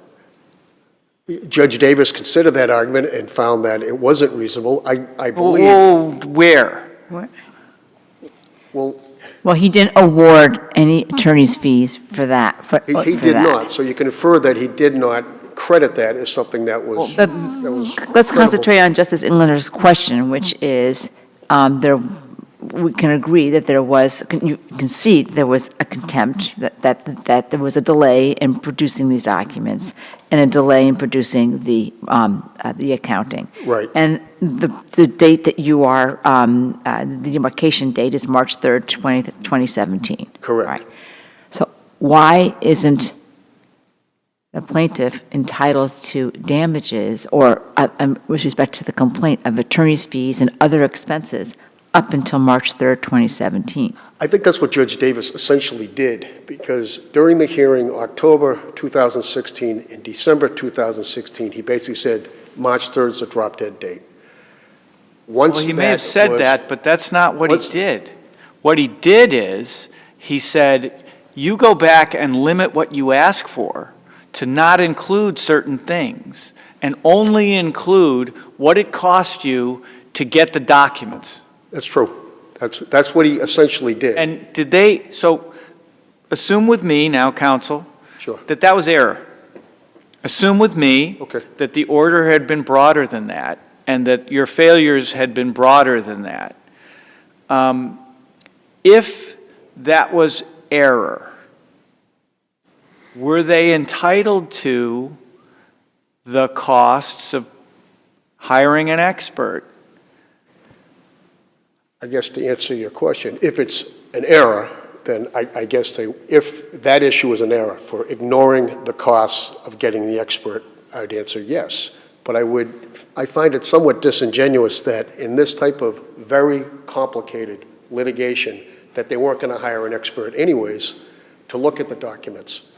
Either the documents they got, either third-party practice or the documents that were produced in the accountings. They weren't going to accept, I don't think. I've never heard that argument that he was not going to hire an expert independent of getting these documents. Yeah, but what if the books were produced and they were nice and neat and beautifully laid out and it actually proved the plaintiff's case? And he said, there we go, I don't need an expert. I call that a hypothetical, Your Honor, because it's clear, and part of the findings of facts was that everything was conducted at the trust level. Mr. Verna understood that. He conceded that. He acquiesced to that. Even if the it were records were a conducted mess. at the trust level, it could have been conducted at the trust level with documents that were perfect. And that's what actually the law basically requires of your Absolutely. client, right? I But your agree with client that. didn't do that. So Right. I think Judge Hodgens' question is exactly the right question. It's a good question. I was going to just add this. Judge Davis found at trial that not only were everything conducted at the trust level, that all 5 entities were basically mixed and matched, meaning it wasn't, and that's the way Mr. Verna understood it. That's why Mr. Verna conducted his business. But I don't think Mr. Verna ever agreed that you could conduct it without keeping records so that $400,000 that were owed to him could just not be paid, and that he would have to spend 3 years litigating just to get the records. Well, I guess that's true, and we basically agree from the I beginning. mean, he may have known that there was commingling. He may have known that there were no records for the joint venture, but I don't think you're suggesting he knew all along that and acquiesced in being shortchanged, or that the records wouldn't be sufficient to tell him how much he'd been shortchanged. Well, that's true, Your Honor, and there certainly liability was conceded by the estate. Whatever the court found was going to be paid. So there has to be some. The contempt damages. There has to be a relationship to what the damages were. Right, but merits. In the four Judge merits Hodges' cases. question is, look, the contempt is you've been ordered to produce the documents you have and to prepare an accounting. You didn't do that. That's what the order said. You didn't do that for a couple years. And there are findings.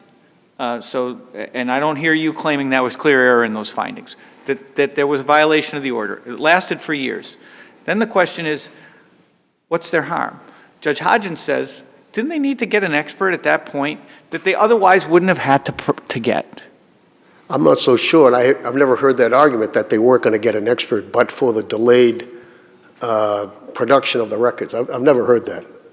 But also, there was no real findings with respect to that. In other Correct. words, right.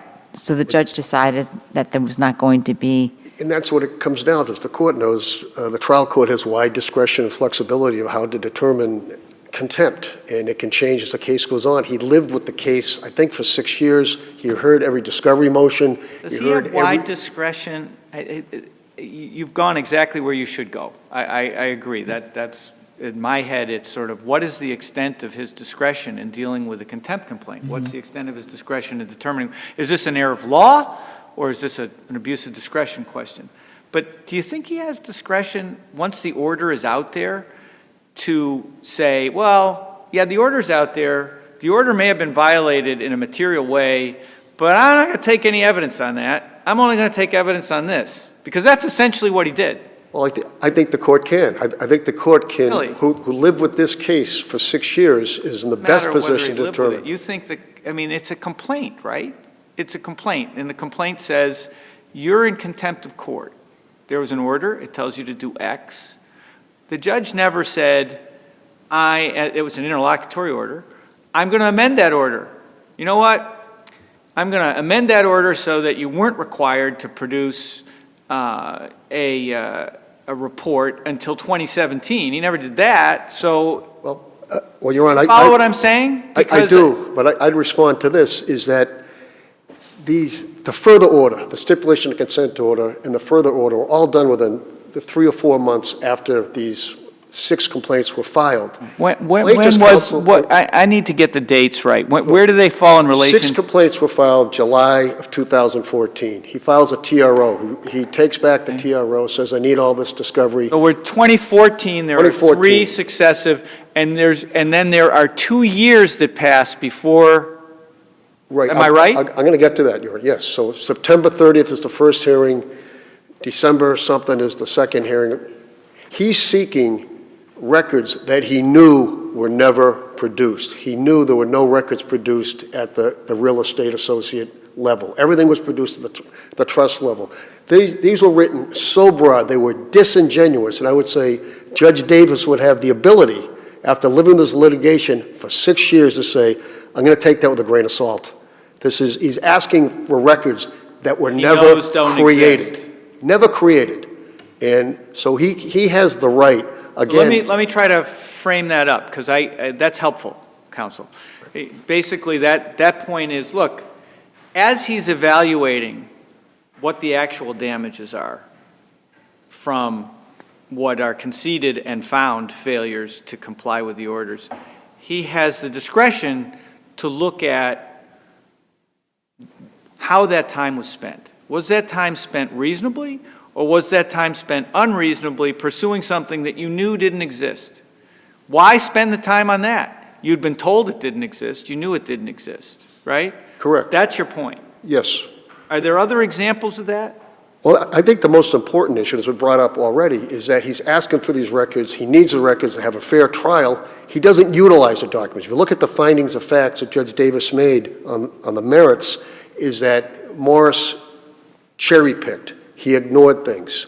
He didn't make an accounting. I mean, Well, if the he doesn't know that while he's trying to get your documents. He doesn't know how they're going to be used. All he knows is he doesn't have them. Right, but, and maybe it's a procedural thing. Contempt, he put contempt on the back burner. The merits trials was tried. Findings of facts are very significant. Now he's looking at contempt and looking back at the trial. He didn't utilize the records that he said he needed. He didn't utilize them, and that's the basis of the contempt. It's a little disingenuous. Well, hold on. I'm going to put away the word disingenuous in that one, but maybe what you're saying, correct me if I'm wrong, is this. The judge, in determining the contempt award, has the discretion to evaluate how the damages are being claimed based on how the information was used, that the proponent is now saying they were in contempt for not providing it to me.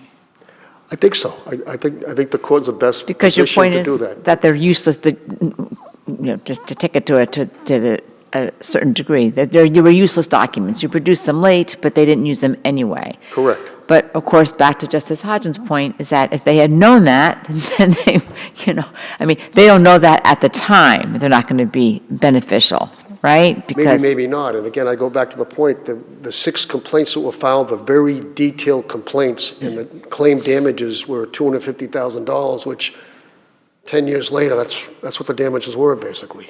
And I think it was somewhat of a use of the contempt to try to jack up the fees. Well, that may have been going on.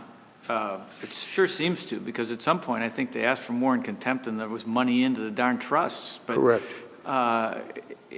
But there's also a significant component of reality to this, which is they didn't know what to do because they didn't have the documents and your guy hadn't done it. And so they had to pursue that. They had to figure and you got to give them a little bit of leeway, don't you, to make a few mistakes on their way to trying to figure it out when it's your client's fault that they don't have the information. And I think that's what the defense did. They basically conceded liability at the contempt. We agreed that the records were tardy. And I think for the 4 contempt matters, it was a total of $133,000, the 4 contempt. And the merits, they got $133,000. He gets $71,000 in contempt damages. he said there were $179,000. But the contempt is only across 4 complaints. And if you add up those 4 complaints, the total damages in the merits is $133,000. He gets $71,000 in contempt damages based on repetitive contempt Which complaints. one is left out of the 4? Which is the 5th? That's a good, the one that is left out is Franklin South. And that's because there was no claim there. He did not bring a contempt claim on Right. that. But I mean, did they get awarded much on Franklin South? He Not gets very- $60,000 in Franklin South. So didn't they get like 300? I don't understand your numbers then, because I think they got over $300,000 in damages. No, that might be Motel Realty, but the 4 in play, MPS 4, MPS 6, Silver Maple, and Par, adds up to $133,000 and change. In the contempt. In the merits. On the merits. And the contempt is $71,000 for basically filing identical contempt third-party complaints subpoenas and things like doing that. Third-party discovery, Judge. I think it was very reasonable. Certainly within his sound discretion, and I would suggest not clear error of law. Unless there are further questions. No, we've covered everything very thoroughly. Thank you, all 3 of you, for your arguments today and your lengthy briefs, which we will read again. Thank you very much. Thank you. All right, now we're going to come to our last case. Thank you all for your patience. This case is also impounded, 2024-0108, Department of Children and Families versus Others and Father. Again, case is impounded.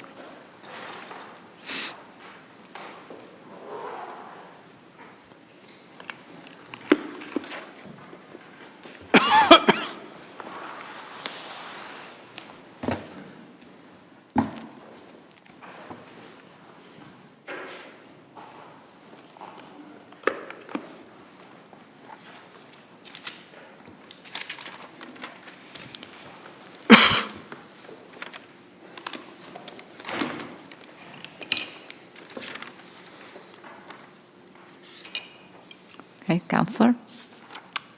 Good afternoon. May it please the Court, David Cohen on behalf of the appellant father. The appellant father asks that you vacate the termination decrees and remand for a new trial. To put it in sum and short, father is conceding his current parental unfitness at the time of trial, but is saying that there was more than a faint hope that he could or would become fit in the future, that it was not reasonably likely that it would be, indefinitely unfit. And if you'll permit me, I'm going to flesh out a little bit of the argument that is there at father's brief at pages 30 and 31, and includes all of these things about the bond with the children, the effects of the COVID-19 pandemic, but really focuses on that he had successfully reunified with these children before, twice, once like 10 years ago with just the one child, and then once only a few years before this case began, at a place called Sage House. And the key issue there with Sage House and the key nub of it is that a father was willing, contrary to a number of the findings and conclusions here, and I can point them out to you and you can find them. He was willing at really a certain point in the case, which was early, an inflection point, but an important point in the case, to engage in inpatient substance use, and they also have mental health treatment at this residential treatment program in Framingham called Sage House. And just to show that to you, because it's all over the findings that father was unwilling to engage in treatment, there's a caveat there, and father did have a caveat, if he could do so with his children in his care.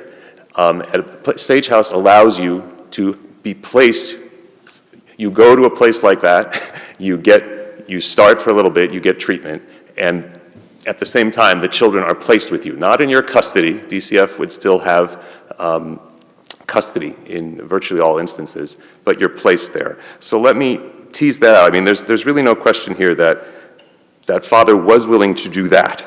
I'm looking at transcript page T242. The social worker testified, father's very insightful. He's willing to engage in substance use treatment, but he would like his children back in order to do that. The former supervisor came back, who had many years with this case. Father also... What was the date on what you were reading from?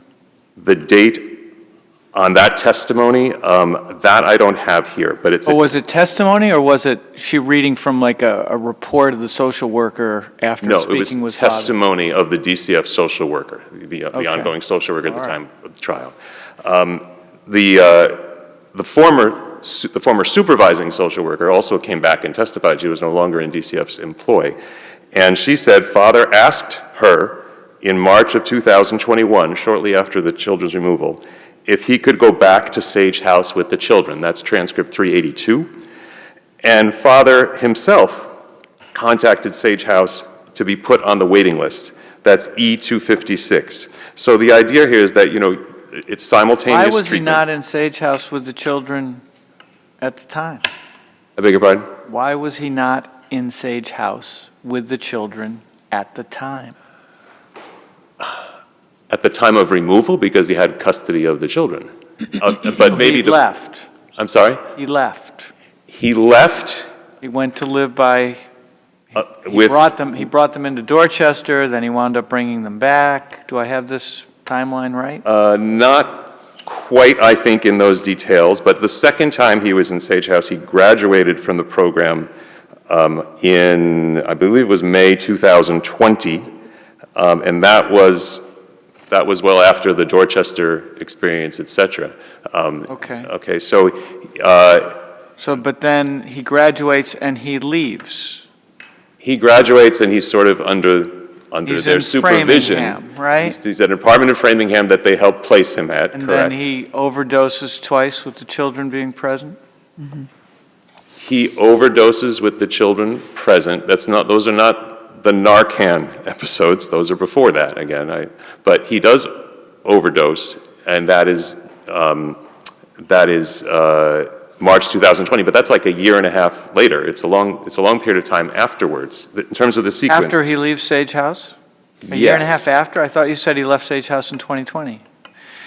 I apologize for being confused. I have to say, sometimes when we read these, we don't get the chronology in a way that I understand. will remain in our heads.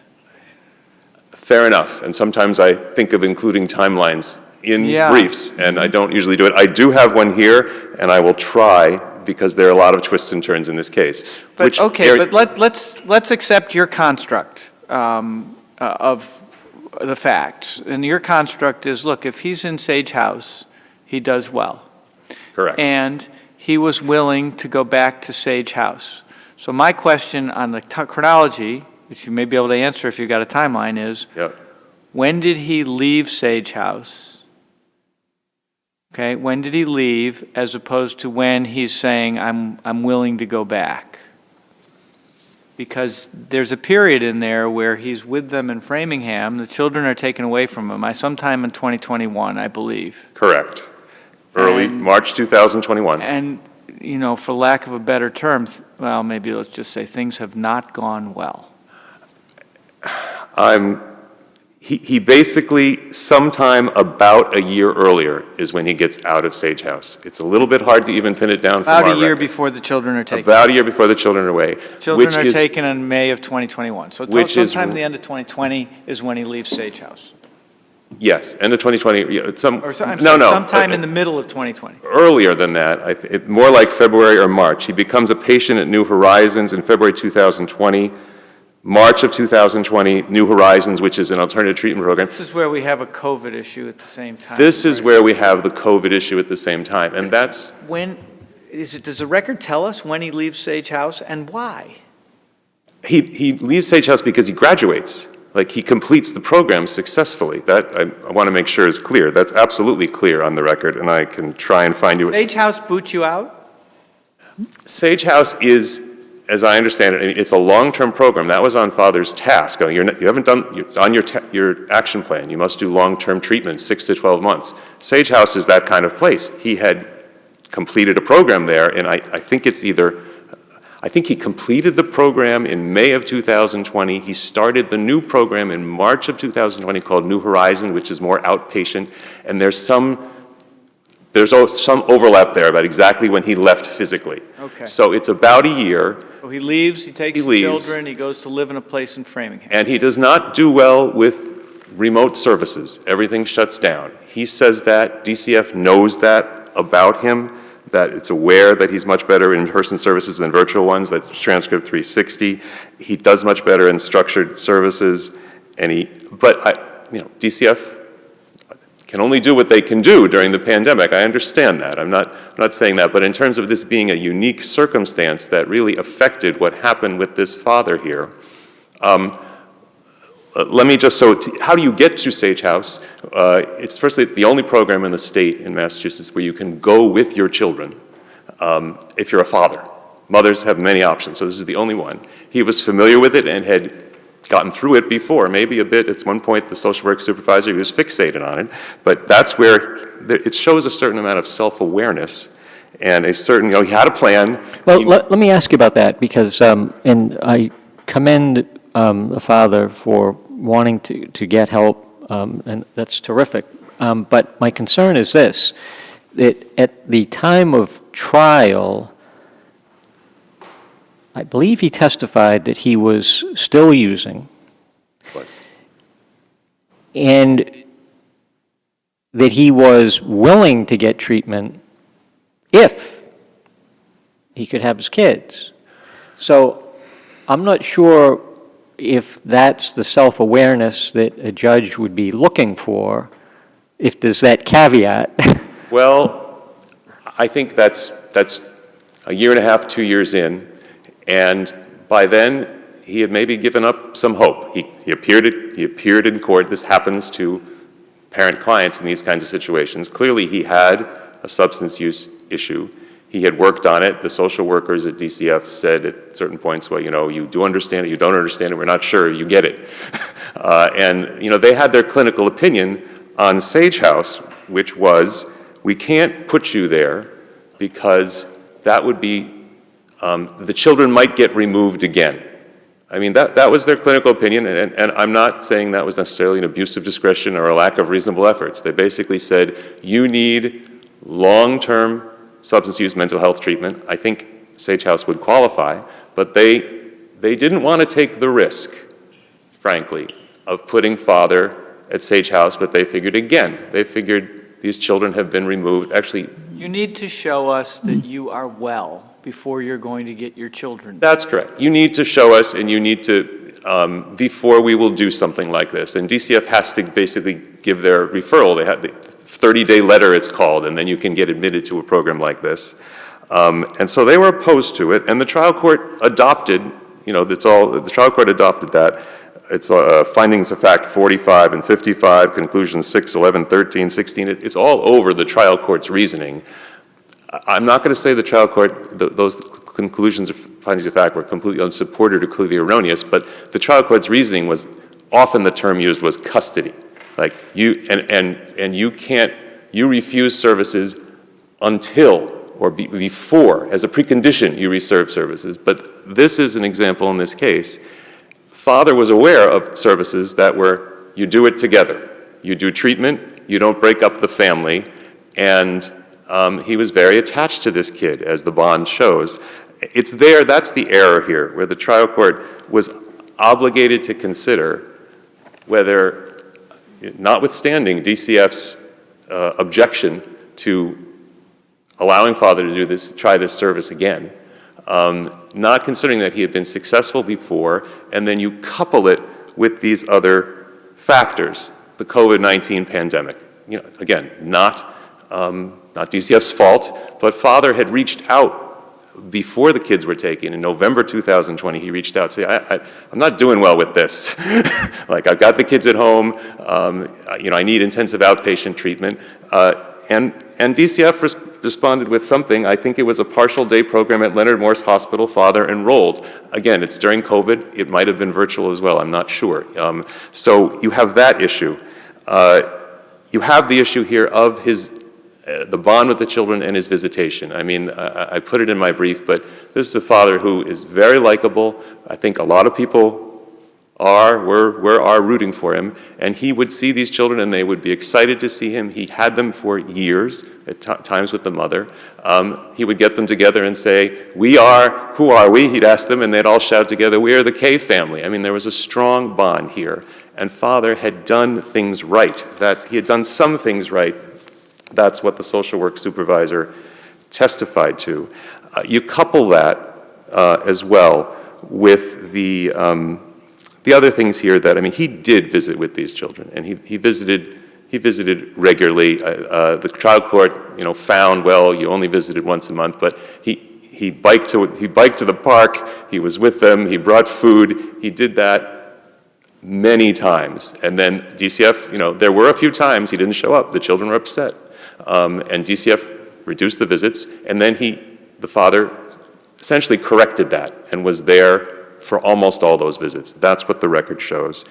Also, the idea that, and it's a little bit of the potential overreach here of the judge. I understand there are a lot of difficult facts here, but I pointed out in my brief as well that the idea that these kids were not fed and clothed. Yes, they were. I mean, the court hedged, or it said it differently. It said something about, he's not able to meet general parenting requirements, and it pointed out things like the children were absent. Getting them to school. Well, the school issue that's fair enough, Your Honor. Again, most of that here, the judge found an historical pattern, and I don't know exactly under what source, but most of the school absences here were during COVID. And I think it might have been remote school, and father was deteriorating then, and really wasn't able to pull it together by himself, which he kind of knew. But I got the impression, you say they were during COVID, but I didn't get the impression that they were virtual absences. I got the impression that they were absences from school that was still having the kids arrive at school. I don't think so. I think Emmanuel had 30-something absences from school in a school year, and it may have been the 20 2020, 2021. It was the 2021 era, I think, that they are discussing that, and I'm looking for the conclusion Oh, but I of thought law. the kids were haven't seen. back in school by then. That's the way I read it. If you're telling me it's virtual, I think I understand that point. I am not sure it's virtual, but I think it may well have been, and I can check for the court on that. That one I'm not, I don't know the answer. I'm not sure it's in the record, actually, whether it, so it's these kinds of things. Well, we can check the record, so you don't need to. Okay. And actually, your time is up. Time is up. Well, thank you very much then, Father. We'll rest on his brief. Absolutely. Nothing that's in your brief is ever waived. Thank you.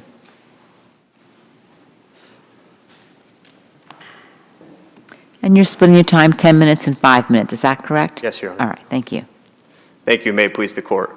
Rory Thomas Scourin on behalf of the Department of Children and Families. The trial court's decision to terminate parental rights is entitled to significant deference. Reversal is appropriate only where there's clearly erroneous factual findings, clear error of law, or some clear abuse of discretion. No such grounds exist for reversal here, Your Honors. There was clear and convincing evidence that father is unfit to parent the children, which I understand him to be conceding today, and that this unfitness was likely to continue indefinitely into the future. That second part he's not conceding. The first part he's conceding that he was unfit at the time of trial. Yes, Right. yes, Yeah. yes, Your Honor. But not that that would continue in the future. That is what I understand Yeah. father to be challenging, the indefiniteness of it, to continue into the future. But there was clear and convincing evidence that he was unfit at trial and that this unfitness was likely to continue indefinitely.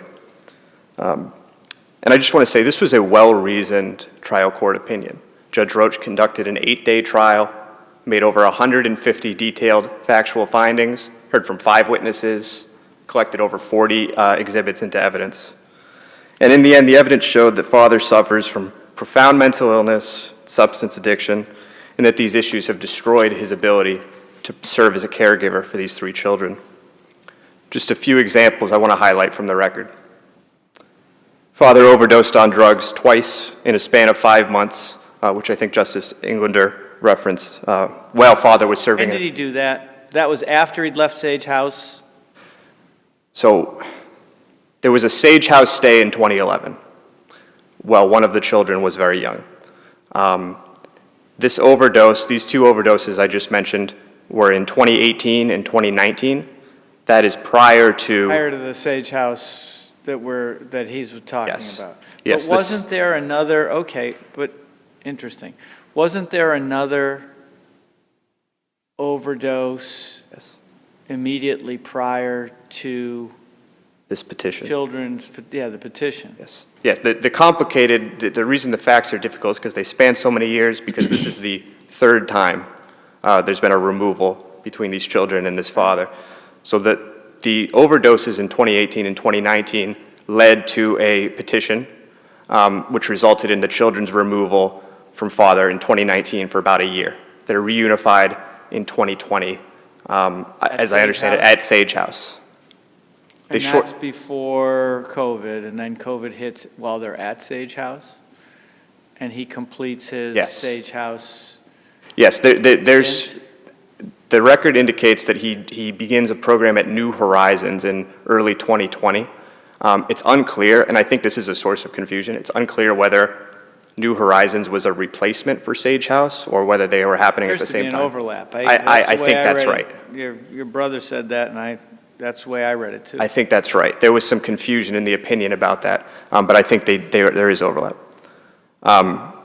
So the 3rd petition, the 3rd removal, the one that gives rise to this appeal. May of 2021. March. He's found essentially. March of 2021, Your Honor. All right, okay, I wrote it down wrong. He's found essentially non-responsive with a girlfriend at the house. Correct. Okay. Correct. And had he had another overdose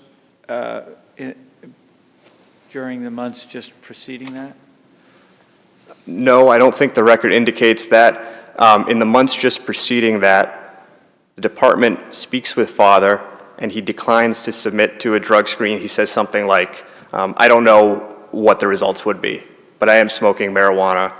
but he declines to submit to a drug screen. They also speak to the oldest child, who talks about the fact that the father's brother is living with them at the time, acting inappropriately. What the child says is that the uncle is doing disgusting stuff in my bedroom.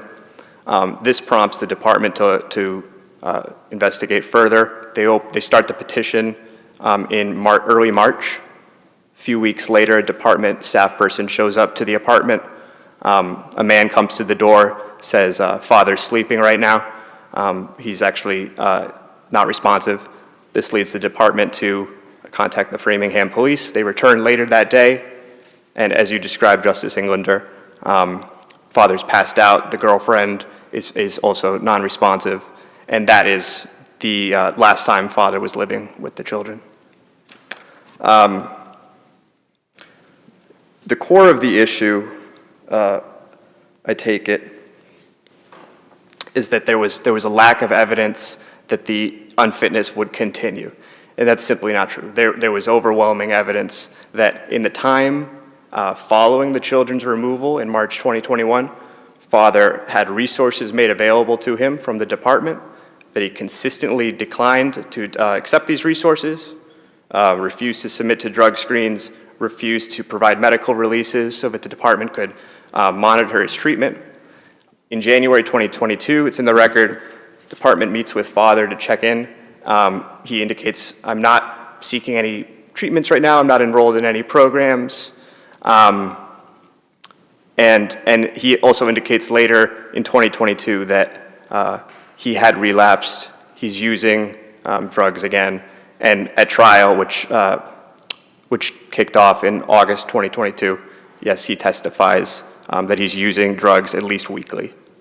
So this is a father You know who... what strikes me as different about this case than some of the other cases is that father is candid. And as a result, he's actually brought himself back more than once and successfully engaged in services. And he doesn't lie to the court about what's going on. I think toward the end, with Uncle whatever his name is, I think he starts to shade the truth. And there are a number of findings by the judge that he doesn't credit father's testimony in certain aspects. But father's candid. I've got this issue, I've got that issue, I need help with these issues. Doesn't that indicate maybe that it's not shown that this is going to be an indefinite unfitness? I don't think so, Your Honor. He's also candid about the fact that after the children were removed, he gave up. He's not seeking treatments. He's using drugs. So he has sought treatment in the past. I take issue a little bit with this idea that the past treatment has been successful. He was at Sage House in 2019, graduates in 2020, leaves the program. He's relapsed a few months later. Well, I think we have to keep in mind relapses are expected, really, sadly. And it doesn't mean that you've been unsuccessful in your treatment. You may relapse several times before you're on the right track.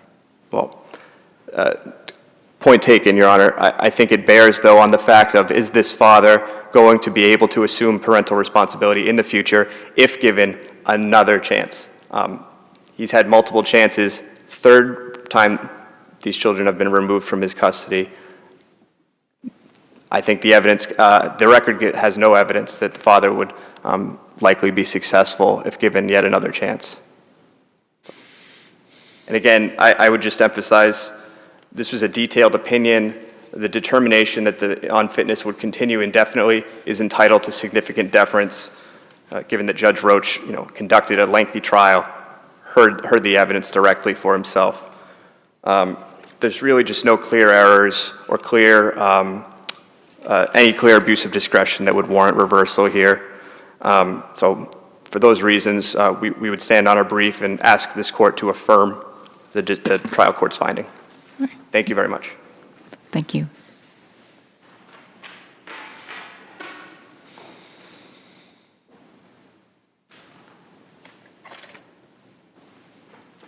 Good afternoon. May it please the court, my name is Christine Hamilton-Quiros. I am the Applee Children's Attorney. I'd just like to start by a couple of things. Regardless of whether the treatment was successful or not, the children would not agree that the reunification was successful. And that is because even though the children may have been reunified, the goal of reunification is permanency. And if the children's trauma has begun in 2011 with the first removal, when father was at the Sage House, and then continued with another overdose where they were present while he was caretaking for them in 2018, and then another overdose in 2019 within 6 months when he was again caretaking for them, and then another overdose in March of 2021, that's not a successful reunification. The children were reunified with someone who continued to use substances during that time, continued to be exposed to the trauma that all of that entails of being under the responsibility of a parent who loves you and whom you love, who can't take care of you, and who you see suffering. I would like to start by saying that this is a heartbreaking case because father does love his children. It's very obvious.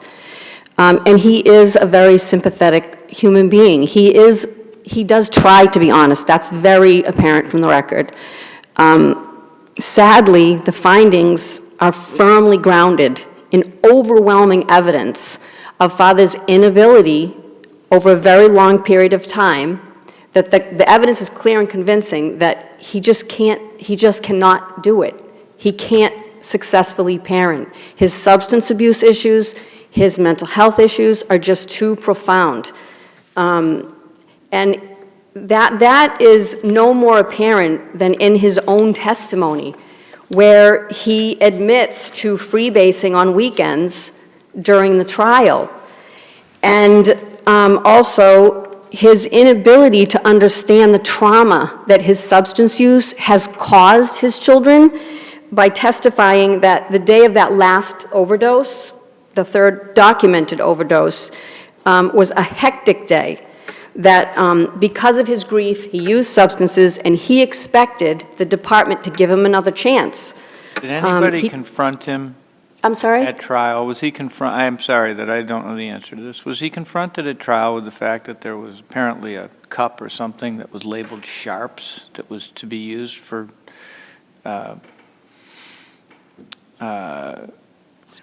syringes? I don't recall him being confronted. The evidence was that when the police came in, there was a box on the counter that was for syringes. There was a black box on the kitchen counter for syringes. But when they had removed the children, father's testimony was that he didn't think that overdose was severe enough to warrant the removal of the children. And he did ask to address the issue of him wanting to go to Sage House with the children. There was no motion that I could find requesting that the department had abused their discretion or requesting that the court order that. But even if it had been, the court can't order the department to perform its duties in a specific way unless there's no other way to perform them. And so that's DCF's discretion to place or not to place the children. And I would just clarify that the department, in normal cases, it's not whether the parent is doing well that they'll place in a program. It's whether the parent is doing well enough. They don't have to be doing great or well or terrific, just well enough that there's some hope that parent will stay clean long enough so that the children can successfully reunify with them. And with this he's had ongoing mental health and substance use issues even before the children, but the children's experience has been a decade long, more than a decade long. And so after that third documented overdose with the children in his care, resulting from him stopping his, probably resulting from him stopping his meds, or contributing to it at least, he didn't want to take any responsibility for that. That had nothing to do with COVID. There's no evidence that him stopping his meds had anything to do with COVID. And I'd just like to end by leaving the court with an impression of what the children's impression was the last time they were in the family home. And that is with their father incapacitated, incoherent, he defecated on himself, there was drugs in the home, crack pipes, piles of crack pipes in the children's bedroom, there were feces on the table, on the floor, and on the walls. They attempted to say goodbye to the father they loved, and he couldn't respond. He was so incapacitated. Thank you for your time. If there are no other questions, I'll rest on my brief. No, I see no questions. I just want to say, of course, these cases are always very difficult, this one in particular, and we'll give it our very thorough attention when we render If I an could opinion in add, this case. thank you to all counsel. That was very well argued. All right, that concludes our cases for today. The court will stand in recess.